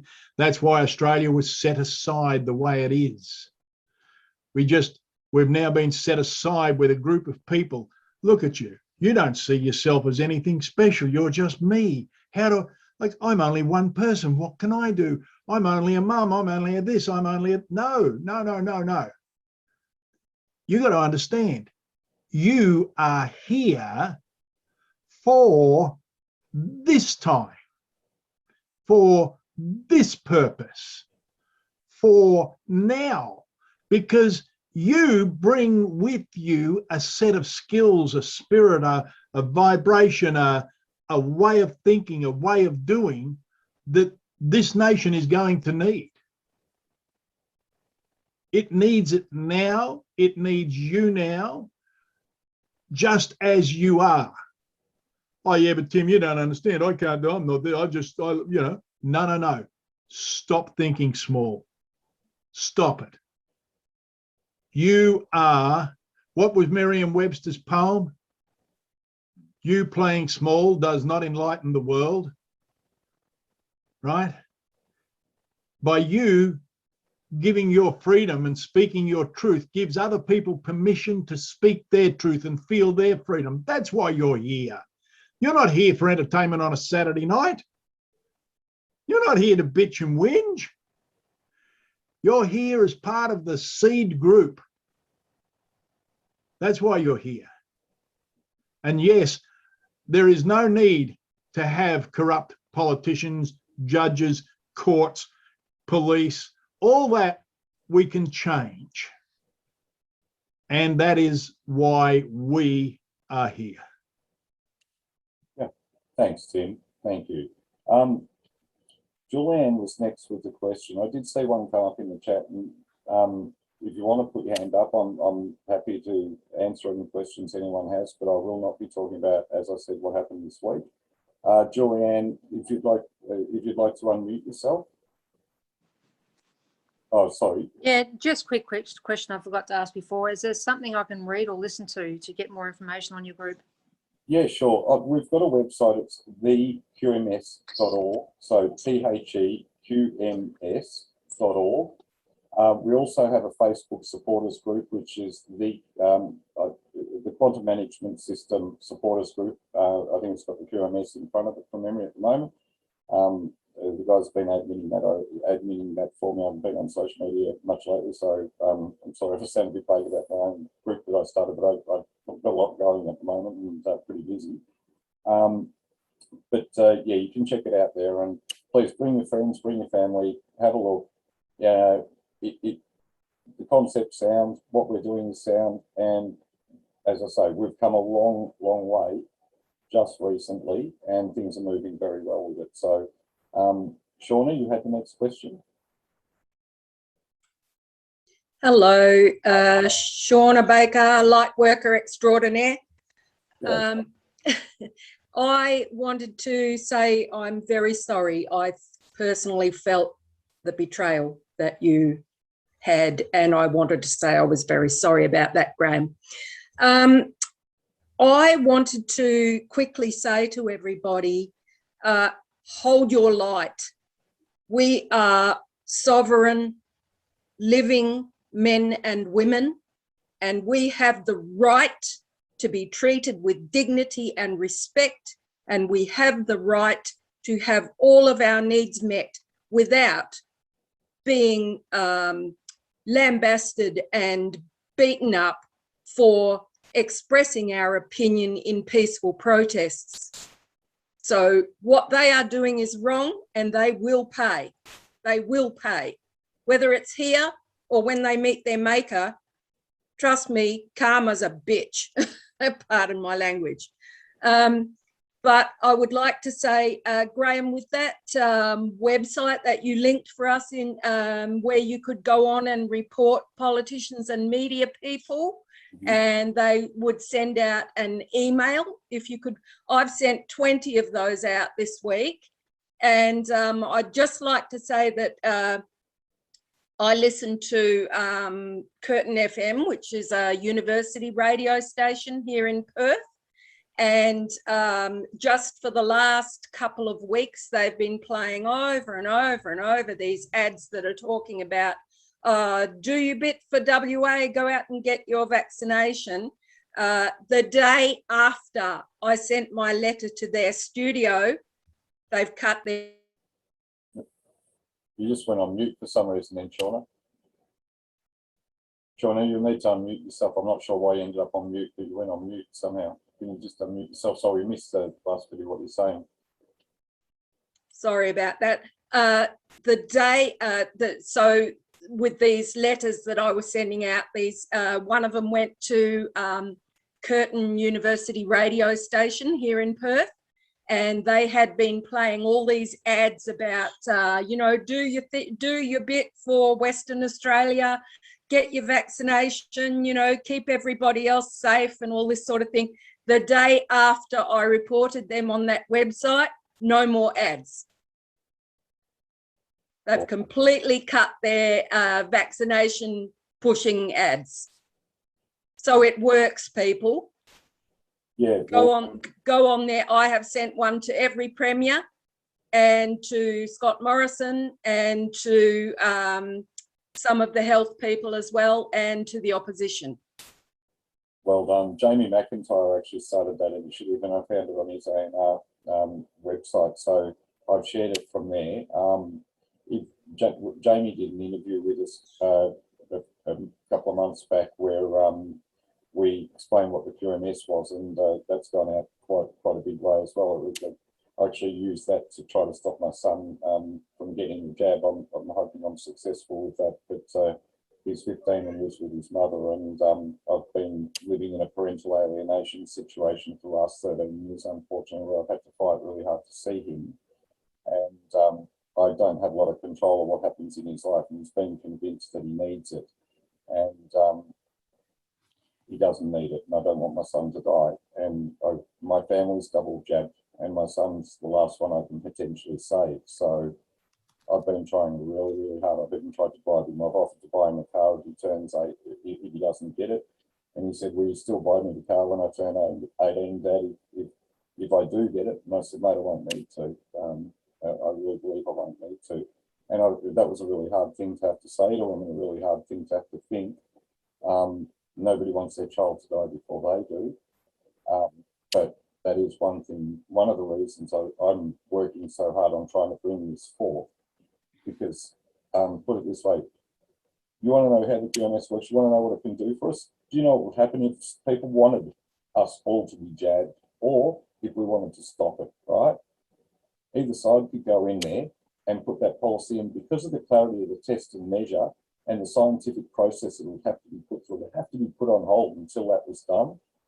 And then once that was done and the experts had actually pulled it apart and shown what was in it and shown how it worked and what it actually does, then every one of us knows the truth.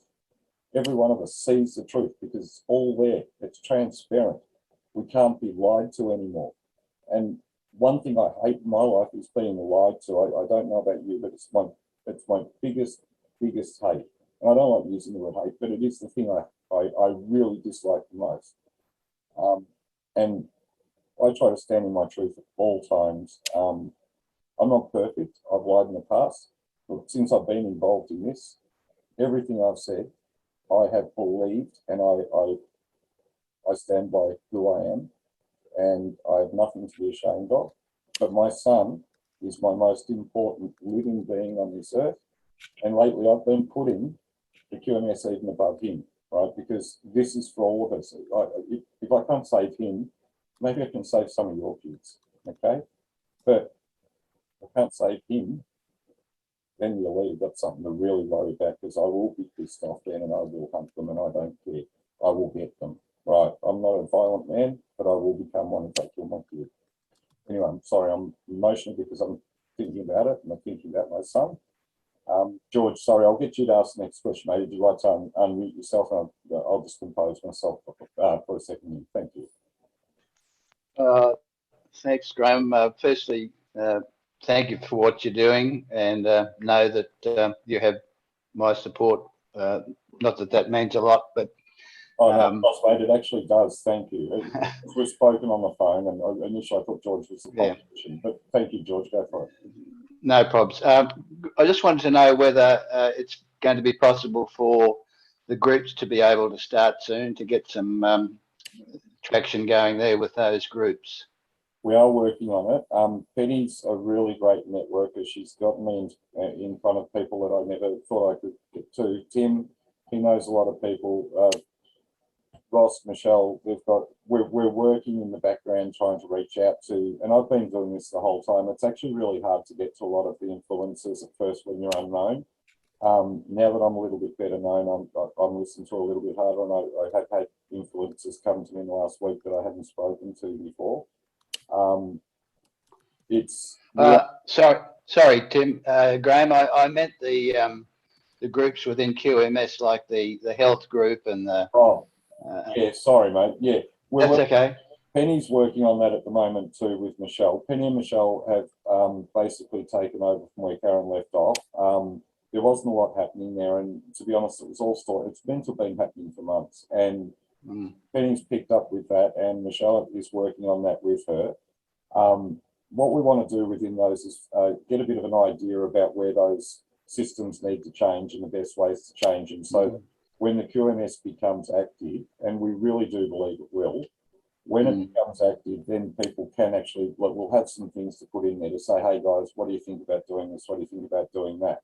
And start to sort of head it in the right direction, because you've got to remember the masses are going to come on board with it. It's not all going to be awake people.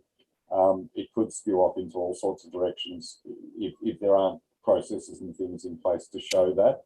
And that's why I went to the movement first with this and actually tried to bring in, because I know most of the people in the movement are heart-based and heading in the same direction. It's important to me that we have the right people in the right places, and the QMS will allow us to do that. So we'll be able to vote people out of their job if they're not doing it in future. So yeah, if for instance you went down to I don't know, say your local hospital, and you had, say, an administrator causing problems within the hospital, and people weren't getting their proper care, obviously it'd come up and they'd be questioning initially what's going on. But then when the people want them out, which quite often we get to the stage where we're not getting the answers that we want, it's time for them to go. If they're not doing their job for us, gone. And then once they're gone, we'll put someone that will do the job in. And if that person doesn't do it, we keep going until we find the right person. So it's sort of, I guess if anyone's run a business before, it's really hard to find the right staff all in that business. And it does take you a while to get it right. So you change the staff as you go. The problem we've had is we've been in a system where we don't get any say in the staff. We're the bosses of the system, apparently, but we're not. We've had our system all the way and they're doing what they want with it. So rather than let them continue with that, we give the will and the voice back to the people and they become non-existent. And then at that stage, and honestly, I'm a pacifist, so I wouldn't be out there wanting to hang these people myself, but I can see why they should be. Personally, I'd rather hand them back to the IMF and cancel our debt out and say, there's your collateral, these are the guys that signed for it, do what you will. So that would be my preferential way of treating them. And I don't think they're going to walk away from that either if we did that, to be quite honest, but at least we could free our country of the massive and crushing debt that it's currently under and the destruction that's being done to our economy, the destruction that's being done to our people. If we've got hope again and we've got a heart-connected society, which we can do, and I honestly, truly believe we can do that, then, you know, all of these things evaporate very, very quickly. So we've just got to get across that line, and that's the struggle we've got at the moment. We need to get the people involved. We need as many people on board. We need the will to come with us so that we can take it away from them. And then so the QMS goes into operation as a system of governance. I sign it over to the public service that takes it on. I don't even know what that's called yet. I'm sure we'll find a name for it along the way. But this is where we need the discussion groups and things like that, people to talk in and propose the ideas. And we do need leaders to step up too within those. There'll always be leaders. There's always going to be leaders, okay? Leaders in specific lobbying for policy and for processes and things like that. But we won't have politicians anymore. And politician equals liar. So if we get the politicians and the people, we have a people-led country, who goes to war? We don't, right? The politicians do. They create it and then they send it off to it and we die for them, right? But if there's no more politicians in the world, I really believe there'd be no more war. Without government, there's no war because there's no one to have war with. Everybody goes about their business, lives their life, makes their money, is happy, healthy, and they're not told what to do. They're not directed in certain directions and they're not controlled anymore. And that's how we get our freedom. That is true freedom. None of us have really had true freedom. We're all scared of being fined. We're scared of going to jail. We're scared of this, scared of that. I can tell you now, having been through a lot of life's experiences, it is pretty scary when you front it. But when you're on the other side of it, you look back at it and go, what was I so scared of? And if you're not doing anything wrong and you're not being harmful, you're not taking anything that's not yours, and you repair any accidental damage that you do, then really, you know, you can't really go wrong, is my belief, except when you've got 9 million rules in front of you that you don't understand, or that you don't have time to learn and keep track of 900 rules anyway, or policies anyway. So, or 9 million policies is impossible. About any judge or magistrate would be able to do that. The closest I've found to someone that could probably do that would be Wayne Luke, with his knowledge on the Constitution, and I doubt he could keep 9 million policies straight in his head either. So it's a, you know, we can redesign the systems. We should have a common language legal system, in my opinion. But again, I'm not a politician. I'm not going to make you guys promises that I can't keep, right? What I can promise is we're building this app. We're going to bring it forth, and you guys are going to have a voice, and then you guys can help us create the country that it needs to be, right? I have my ideas, you have your ideas. Every one of us might have a different idea on something. That's fine. It will go with the best ideas because they will be tested and measured in front of the public through the transparency of the system. So that's what the concept is all about, giving us back our transparency, educating us on what the policies are that are being created, why they're being created, how they're being created. And of course, when you do it in that sort of scientific way, and it's all there and it's done in the public eye, if somebody tries to pull a Swifty on us, for instance, say they were doing the vaccine, I'm going to go back to that, and if everyone's vetted so that they don't have any vested interest in the policy, and they are volunteering their time to do it, if they go in there and they pull a Swifty on us and run it so that it's they run a shoddy experiment that shows it the way they want it to show it, there's going to be another person sitting there that has the same sort of qualifications. It's going to go, hang on, that's not right. And that's the idea of having it this way. Then we can actually pull them up if anyone tries to pull shifties on it. So we all can keep an eye on what actually happens. I'd even like to see, I imagine obviously we're going to have some sort of financial system, whether it's the same or different, I don't know. That's really up to the will of the people. But I'd like to see the money that goes through whatever system that governs us, and in this case with the QMS, I wanted to have an accounting package that shows where the money goes. It's not going to give bank accounts and people's names or addresses or anything like that, but it could print up this money was spent on this money was spent on that. It could have that coming up within it as well somewhere. These are things that, again, we need to talk to the app designer about, and they're things that I haven't properly spoken to the team about, but they're things I'm aware should exist, and I think they should even exist in our current system. It'd be nice to log on and actually see the money transferring, like we said we were going to do with the fundraising, from one place to another. You don't need people's bank accounts in it, but if you know that it's being spent for a specific reason, and you know that amount of money that's being spent is about the amount of money that needs to be spent for that particular task, you don't feel so bad about it. But when you know some guys just bought a new desk in Parliament and spent $500,000 on it, you think, really? And don't think that sort of thing doesn't happen, because it does. And sadly, that's where our money just gets blown away. And you guys, not me so much, but you guys all paying tax on it. You want a good return for your taxes. If you're going to pay for these things, it should be for your benefit, not for theirs. But who needs a ridiculously expensive desk to sit at? Personally, I think they should just have a couple of crates and a milk crate to sit on, and that should do them. I'm not sure what you feel about that, Tim, but I think you probably almost agree. When you give them a wooden orange box and a milk crate, and they can do their business off that. But yeah, people need to. Anyway, that's probably getting a bit silly.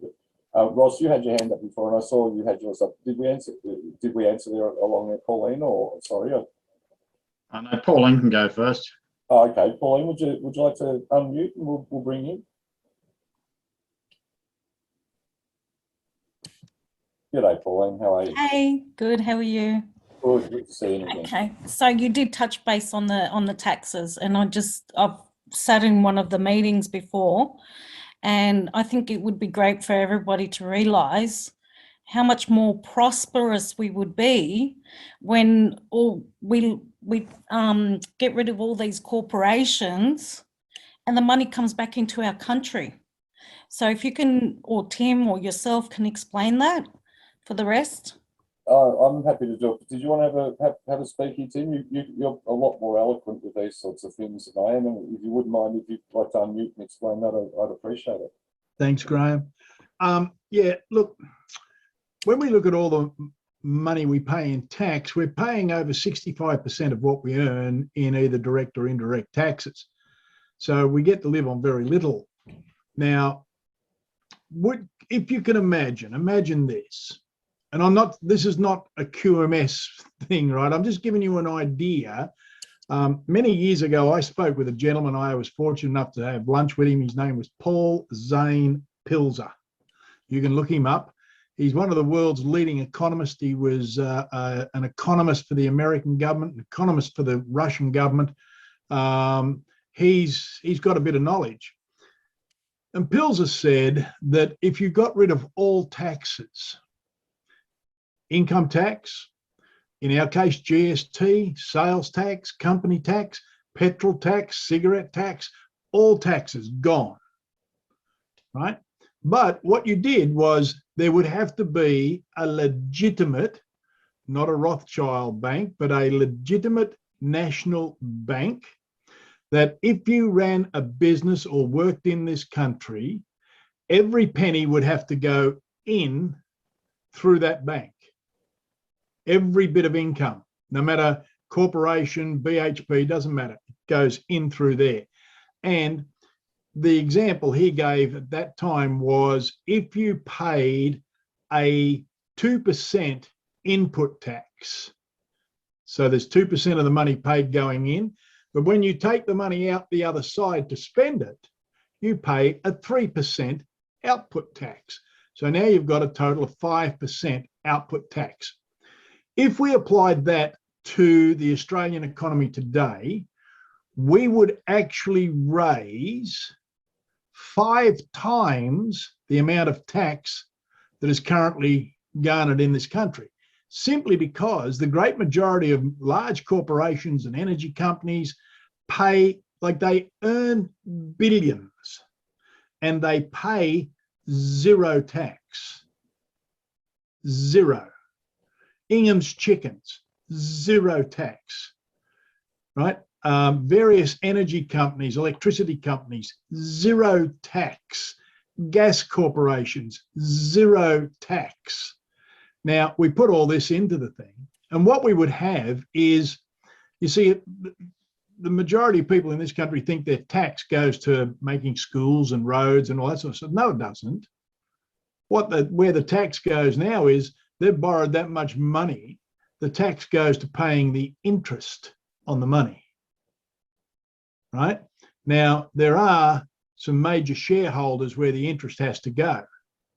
One is the International Bank, the Bank of International Settlement. The other is the Rothschilds, and the other is the Vatican. They're the 3 shareholders in the money. So what about if we shut down those enterprises out of our magnificent, beautiful, lovely landmass called what we call today Australia, and we put in a 2% input, 3% output tax, 5%, we would have roads made out of silk. We would have, here in South Australia, they built the dearest hospital ever built on the planet, billions of dollars. We've got less beds. They don't have any baby heart monitor,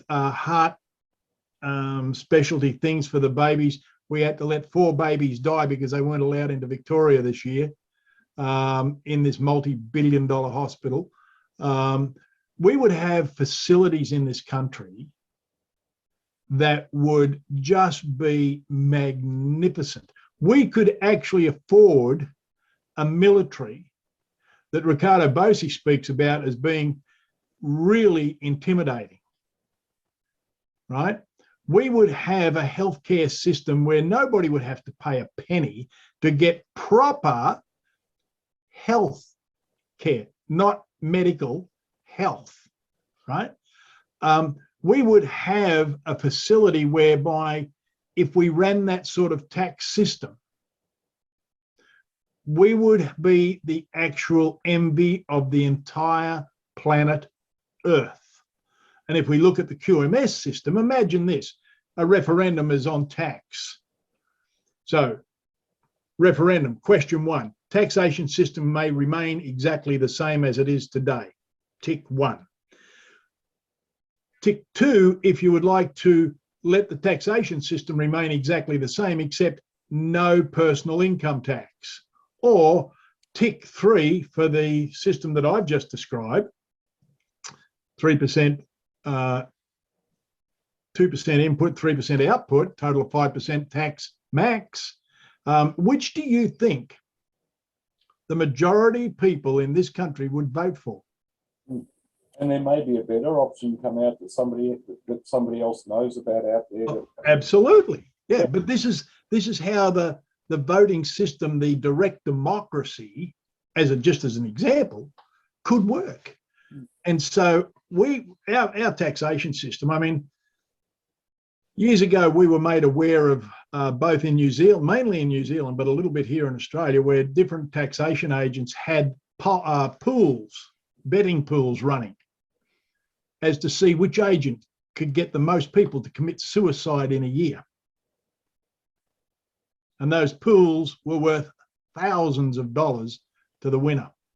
Welcome to the government taxation system.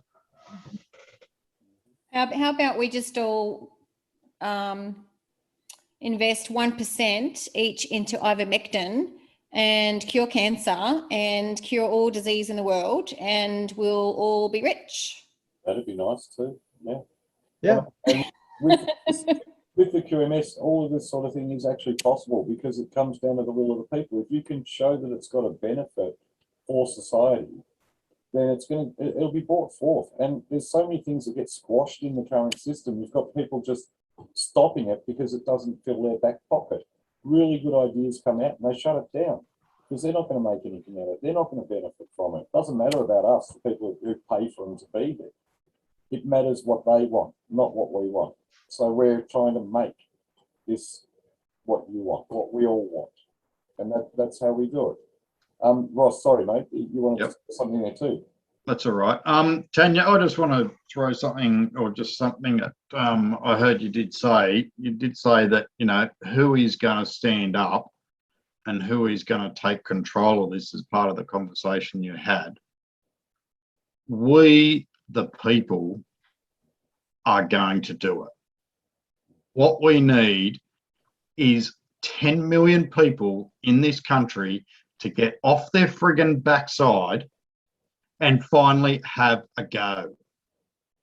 Right? I'm pissed. I'm just, you know, I'm over it totally. Right? People have been calling me a conspiracy theorist for 10 years. Right? Guess what?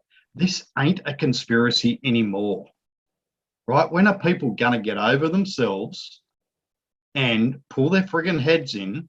Because if we don't, very shortly, right, and this is no hyper thing, Australia is going to be screwed. Let me tell you, right? I actually come from quite a wealthy area, and every single one of my friends is jabbed. Believe me, I'm not. And I actually thought that all of my friends, now I'm around the late 40 age, right? I actually thought that all of my friends had intelligence and common sense. They're all business owners, they've all made money, whatever else. Not one of them, and I'm talking 50 people, have 1 ounce of common sense, and every single one of them is jabbed. And I am shocked. You know, and they still call me, you know, talking to a couple of them during a week. Oh, guess what? You won't be allowed to go to the pub on the 10th of October, because guess what? It's put out that if you're not double jabbed, you won't be going to pubs, you won't be going to restaurants. And you know what my answer to that was? Who cares? I don't drink. You know, I've partied, done all that, whatever, you know. And the Human Rights Commission, I've actually got a post on my phone and all that kind of stuff. Once this start happening, once people start ringing the Human Rights Commission and making a complaint about it, you wait and see how quickly all these restaurants and pubs and everybody reverses that decision. So, you know, what we need is we need to get her up our asses and, you know, stop being, oh, she'll be right, mate, Australia now. You know, we're all past that. You know, really, I'm trying to go back to Queensland. I've been stuck in Sydney for 3.5 months. I want to go home to Queensland. I cannot get across the border. Like, that's not a conspiracy. So what people need to do is wake up and get over themselves and, you know, get this thing built, and we can take our country back. Look what they're doing in Denmark. Denmark have dropped everything. I think UK have dropped everything, because they had millions of people get off their asses and get out in the streets. And they spent a week banging saucepans in, can't remember which place it was, but they were banging saucepans out the front of Parliament for a week. And the government finally come out and dropped everything. That's, there you go, Copenhagen, Tanya's just said. That's what we need to do here in Australia, you know? Everyone's so bloody comfortable here. They need to just get off their backsides and start doing something. A small country, I think it was El Salvador, their government actually set out a pack with ivermectin, vitamin D, C, zinc, and all the bits we all know about to every single citizen in the country. That's their COVID pack. Nobody's dying of it over there. Nobody needs the jab over there. They got rid of the vaccine altogether. Right? If we get the QMS up and running, we'll vote for it, test it, we'll send it out. It happens very quick. We don't need vaccine anymore. You know, and I personally think COVID's just rebadged influenza A and B. Some people do believe it's a serious virus, and some people think it's a retro-engineered virus that's been done in a lab. Whatever the result, we know that those things work. I mean, I've been in contact with people who've had the jab and come down the very next day with a sore throat. In fact, my son came and stayed with me recently and went back to his mother's. I took him to school and dropped him at school on the Monday because I picked him up from school and dropped him back there. And on the Tuesday when I rang him, because I'm only allowed to ring him Tuesday and Thursday, as I said, alienation situation, he's 15, he should be able to speak to me any day. But this is what I've had to deal with. So I rang him on Tuesday and says, "Oh, Dad, I've got to get a COVID test tomorrow." And I said, "Why?" He goes, "Oh, I've got a bit of a cold." And I said, "Mate, it's just a cold. Take some vitamin C and, you know, get a good night's sleep, have some water, and, you know, I can't tell him to do all the other because I know that won't be there." Or I said, "I can bring some stuff over, and I've got some quinine here, and I've got, by the way, you can buy quinine through BWS. It's actually called Agent 80 if anyone wants to know. You can order it online, and I'll ship it out. It works about $10 a bottle, a few drops in a glass of water. Take your vitamin C, D, and I'm sorry, Penny, I'm doing it, and I know this, and zinc, because I've had the contact with these people, and the following day you drink that, and within a day or two you're back to rights. With my son, I often bring that all over to him, and like he's nearly an hour's drive from where I live, so I would have run it there and left it with him. But he said, "No, Dad, I'm getting the test and I'm getting the jab." And you can imagine how heartbroken I was, because he's convinced that that's what he needs to do, and that sort of led to as I said, to me trying to bribe him later on and things like that to offer him the car. But, you know, the queue is there. And if we want to get this up and going, that's a much cheaper option than paying the money that these bastards have paid to bring these, you know, shoddy, what they so-called vaccines into the country. And I do believe they're trying to kill us with them. And I think they're part of it. So otherwise, why all the lies, why all the media cover-ups, why all the, you know, why all the censorship? So as far as I'm concerned, if you want to stop that sort of thing, the quickest way to do it is to take the will away from the buggers doing it and put it into something that has integrity. And honestly, even if you don't think I've got integrity, to me, as I say, I believe I do, and the people working with me know I do, but the system does. And that's the key. That's what's important. This is a system that is not, it's controlled by all of us. It's not controlled by 1, 2, or 3 rich people that are only going to get their say. Sure, rich people can propose policy in the system as much as anyone else, but they can't ride roughshod over us anymore. And I tell you what, when you change your tax system and things like that, and you start reshaping the country, you might find that we're all rich suddenly, or that, you know, there's just so much we could do with it. As I say, I don't want to promise you things that you know, I can't deliver.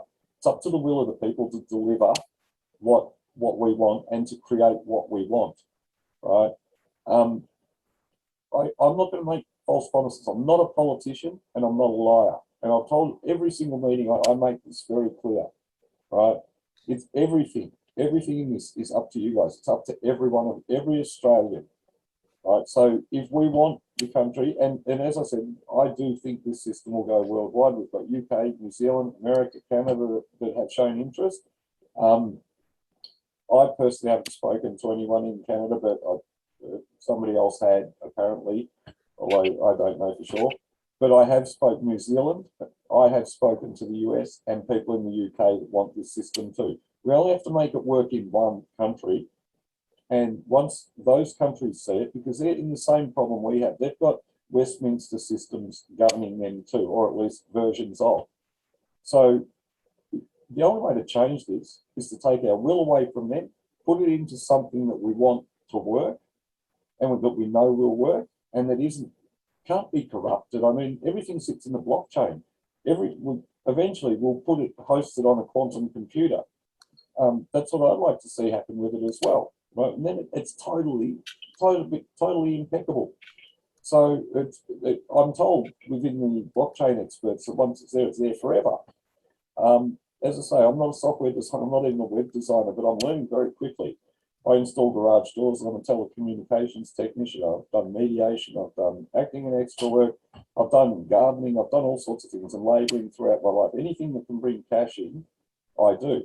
So that's, and I mean, at the end of the day, everyone's got their skills and their specialities. I write.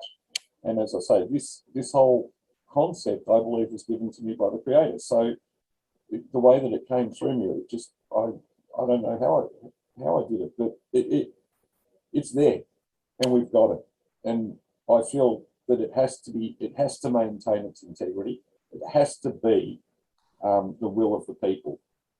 Now, we will get the public initiated referendum going, and we will be talking about that soon, about how we do that. We can only give out bits at a time, because if we get infiltrated and somebody gets the whole plan and that what, it could be stopped, okay? So we need to be careful, very careful. And at this point in time, as I say, I've tightened up everything, and I've been too trusting. I live my life wearing my heart on my sleeve, and I wish I could maintain a lie. I can't remember them. It's not the way my mind works. So I have ADHD and I have PTSD, and my memory's not the best. So I'm honest and I tell the truth, and I'm promising you that this can work. We just need enough people to get on board. If we go out and gather the people, we have our country back. If we can collect the money to do it, then we'll gather the people for you as well. Right? And we can do that in a really quick and big way. I'll go into a lot more detail in later meetings, but for the time being, I think that's sort of, I might sort of leave it there. We've just gone over 9, and we were actually going to try and stick to time on this one, because we seem to run over time all the time. So I'm happy to take a couple last questions if anyone wants to pop their hand up and ask them. But everyone here, I know I've been working all day, and you wouldn't believe how many phone calls I've had to deal with this week, and the amount of working on the computer. It's been some nights I just haven't even bothered going to bed, because it's just been too important to sort out some of the stuff I've had to sort out, just to keep moving forward. So if anybody's got any questions, please stick your hand up now, and I'm happy to answer them. G'day, Sean. How are you? If you'd like to unmute yourself, mate, we can ask you a question if you like. You'll need to unmute, mate. G'day, mate. How are you? Well, thanks, Graham. How are you, mate? Good, brother. Good, brother. It's been a bit of a struggle listening to you. You obviously know that I'm attached to People's Treaty and Didge. I live about 50 feet from him. Oh, nice. So our feed gets pretty tricky 24/7.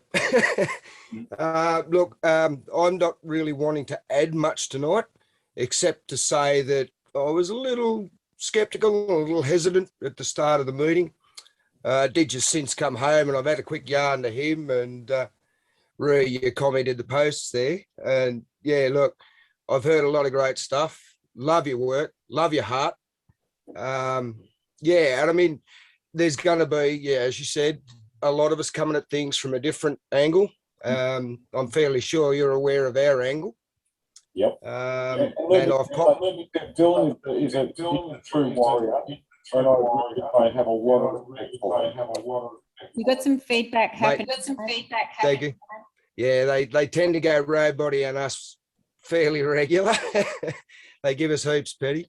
Yeah, look, I just wanted to share my love with all of you guys. It's lovely to see people in whatever fashion standing up for truth. You know, or truth as they understand it. You know, we all have our own slightly varying views on how we maybe go about it and achieve that. And I did pop a little message in the chat section there, you know, asking everyone to have a look at People's Treaty. As I see it at the moment, with so much confusion and dissension going on, the old safety and strength in numbers. And the more we know, the more powerful we are. So I'm here listening to you guys, loving what I'm hearing and learning, maybe learning new ways or ways that can go hand in hand with other ways, with ways we're doing it, you know. And yeah, I look forward to the next meeting. I was just only going to bear as I chimed in because typing with all the subversion and the dodgy feed, it'd take me 20 minutes to say all this. I just wanted to share my love with everyone here, say thank you and say good night because I've got to run away and go and do other things now. But yeah, just keep at it, guys. Cheers, brother. And give my regards to Dylan. And I'll do that very thing. All right, thank you. I'll do it. Thank you. Yeah, so Dylan and I have had a number of chats. Dylan has not liked the constitutional aspect of what we're trying to bring forth, and I understand completely what he's saying. We're not, and I think I've said this before, and I've told Dylan this too, we're not going back to 1901, we're not going back to that law system. That's just the last legal point in time we have to get rid of these buggers. We can create our own constitution. Whatever the will of the people is going to be, is what it should be, right? So look, it will become what it becomes based in the people. And there's a lot of beautiful people out there fighting. And yes, we do need to align. So I will get back to Dylan, and I should have further chats because we really should be aligning as many groups as possible and working together.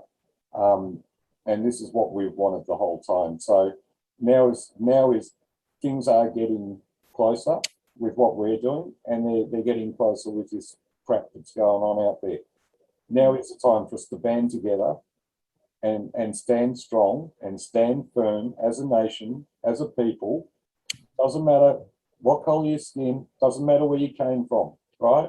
We're all the same. We're all Australian and we have a country to fight for, right? The best way to do it peacefully, I believe, is through the QMS. And look, if you want to join with the People's Treaty too, I am. I'm a member, and I would wholly endorse them. I know Dylan's got a good heart. So, yeah, Penny, please, if you'd like to sort of finish the meeting, I'll let Penny close up. I'm going to be done for the night. Thank you. Thank you all for listening. I appreciate you all coming. Please tell your friends. We will put this up on the website shortly, and I invite you all to share it. And again, thank you to Tim, thank you to Ross, Penny, Magic, thank you so much for admin tonight. It's a pity Michelle couldn't come in. Michelle gets a bit shy on camera. Believe it or not, so did I when I started doing this. I'm sort of finding that I'm on camera a lot more than I ever wanted to be in my life. And I mean, as I said, I've done acting and extra work. I was the guy at the back of the crowd that nobody saw, while all the others were pushing up the front to be seen for their family. I made the money from it. I got to hang out with great people. I was happy with that at the time. Now that I have to stand up front, I'll do it, and I'll do it because I love my country, I love my son, and I love my people, and we're going to win this no matter what. And that is what we're doing. And I really hope that you guys come with us and that you can bring your friends and family, and that we can keep moving forward in a way that's positive, respectful, loving, and together. It's only in unity. And you'll see this on all my posts, because in unity we conquer, and we will. Thank you, everyone. Okay. Thanks, Penny. So I just wanted to close with a little story. It's to do with the children and how we can help them, because I had a realization. I am an intuitive, and I receive downloads and images and visual visions and predictions sometimes, have all my life, even if I don't want to. And it's sometimes not easy, but I've been getting quite a lot of information for the children. And something hit me last night and I was in tears. So we do have to prepare ourselves for our children's friends that have been vaccinated, because our children are going to be struggling with that, loss of friends, even hospital, or just having adverse reactions. And so it's something that I hadn't really thought about.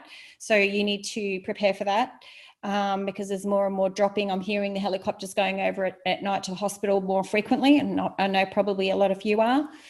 So an example was, we had, my son's 16. We had two of his mates have a sleepover the other night. I'd asked the question, make sure we know if they're vaccinated or not. Anyway, he just assumed they weren't. And one of them was, and we sat at dinner and we had the conversation, and he said, oh yeah, no, Mum booked me in 2 weeks ago. So I just sat there. I had to try and hide my shock, because I thought he wasn't, and I'm worried about shedding, right, the transmission, which is a problem. It is a thing. So and I said, well, are you okay? You know, did you have informed consent? And he just looked at me. He didn't know what that was, right? He said his mum, I said, you didn't sign anything or look at anything? He's like, no, my mum just booked it in and we went in and he had the shot, right? So that was that. And I said, are you okay? And he's like, no, I've actually been having heart pain. Right. So at this point, I've got a lump in my throat and I was looking at this gorgeous looking 16-year-old. He's just stunning. And my heart just broke. So even now it's like hard. So my son was looking at me and we were like all feeling the emotion and except these two other boys had no idea why. So it was up to me. I had to make the decision. I'm not his parent, so I have to be careful, right? I mean, his parents could have a go at me for putting fear in him, right? So I just told him a few things and I said, I think I know why you're having a bit of pain. And so I got the fulvic acid because I worked with a local company here that I knew the fulvic acid works. It breaks down the graphene. It will break it down and excrete it, right? With the NAC, and I know someone in the chat's been talking about the NAC, the N-acetol. It's hard to say.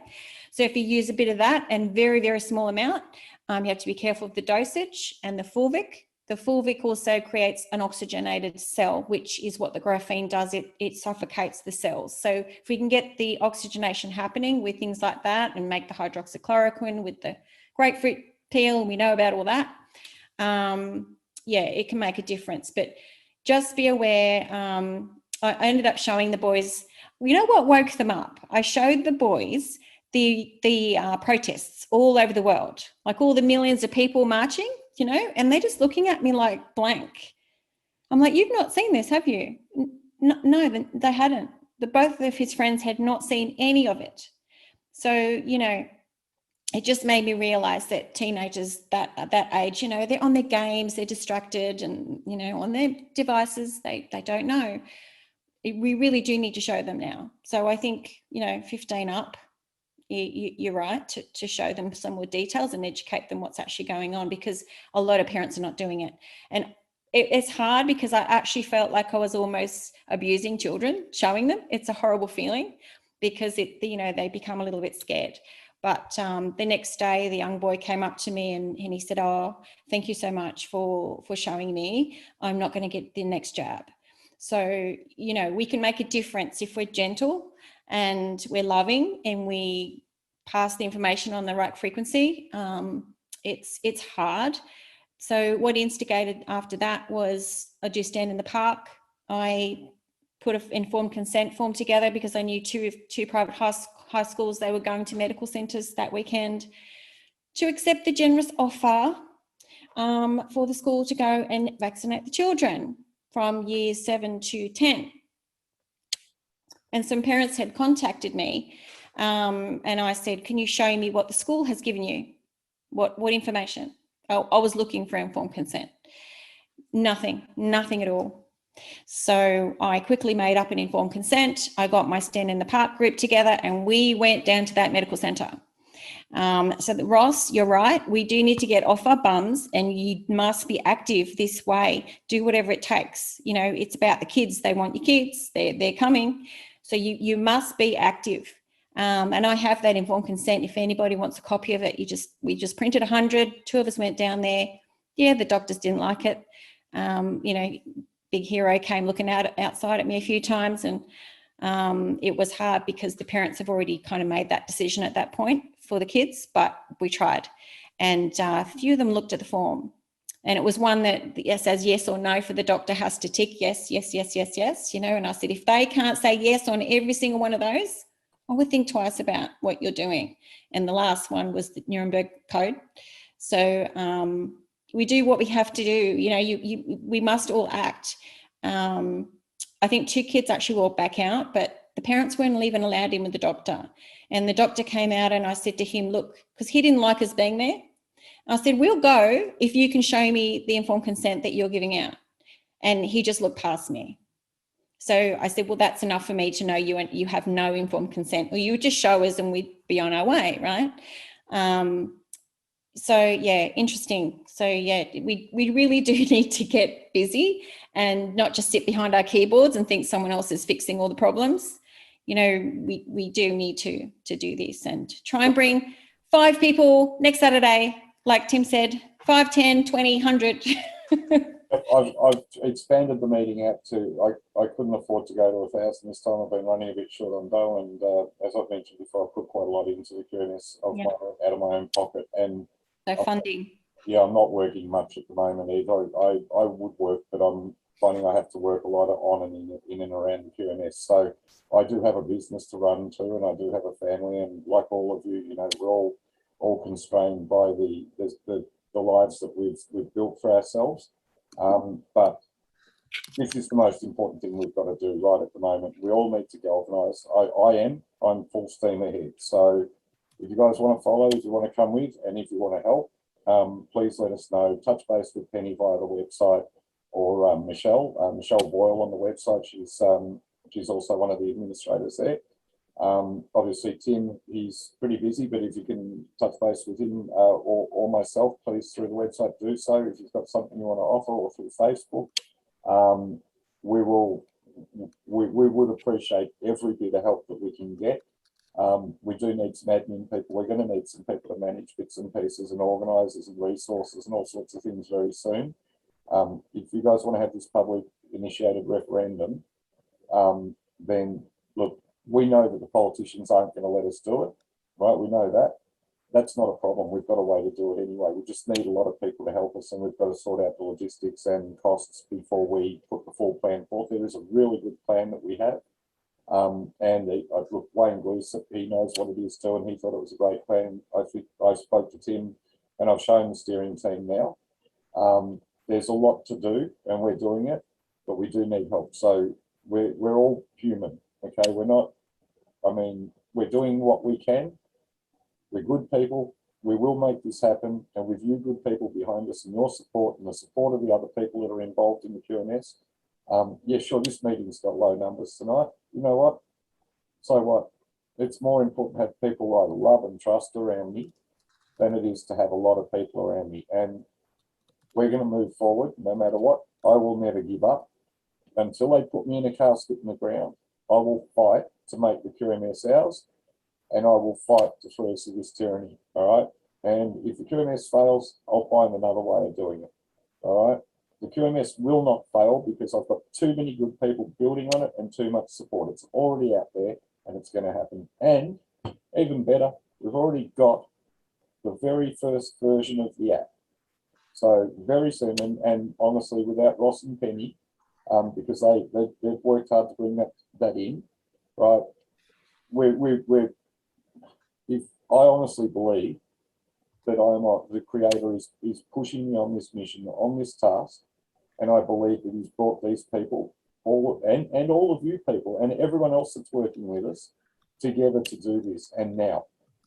All right, so thank you again. Tim, did you want to say anything, or Ross, did you guys want to say anything just before we close off?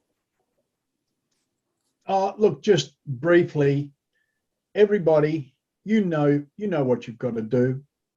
You know how you feel. And I know it's scary to perhaps do what Penny did, to go out and stand there in front of the doctor's surgery or wherever with the, documents and hand out to people and explain to them that they must have informed consent. And it's not just in the Nuremberg Code, it's also in the United Nations or the UNESCO Bioethics Declaration, International Bioethics. That's in Section 6. And everywhere you go, there is no informed consent, not in the aged care homes, not anywhere. So perhaps if we just braved ourselves up a little bit and got out there and did that, good first steps, save the kids, because God only knows they're the future. That's why we're here. We're not here to save our own skin. We're there to save theirs. We love you. You have a great weekend. Have a great week. And let's see what a difference, what sort of skullduggery we can get up to this week that'll upset the boss. Yeah. trouble just finds us, doesn't it, mate? All right, guys. Love you all heaps. Ross, you did want to say anything in close? I just thought I'd ask you since you're on the. No, I'm all good. I've said what I've had to say. So, yep, just everybody stand up, wake up, and conspiracy no more. And I want to also just say a special thank you to Magic Barclay, who's been admitting for us tonight. It was a last minute thing. She, Magic is a very good friend of mine. She's also a natural health practitioner here in Victoria. If you need somebody that does the proper holistic health, and she will treat the problem, not the symptoms, and I believe she works with general practice doctors that are open to natural things too. So if you ever need a really good health practitioner, she is in our membership, and you will find her on our site. And obviously with a name like Magic, which is her real name, she's not hard to find. So please, thank you again. Love you all, and thank you, Magic, again, and Tim, Penny, Ross, everyone for being here. I really appreciate it. Thank you. And thank you for having my back this week, to everyone who supported me, because I needed it. Good night, everyone. Bye. Bye.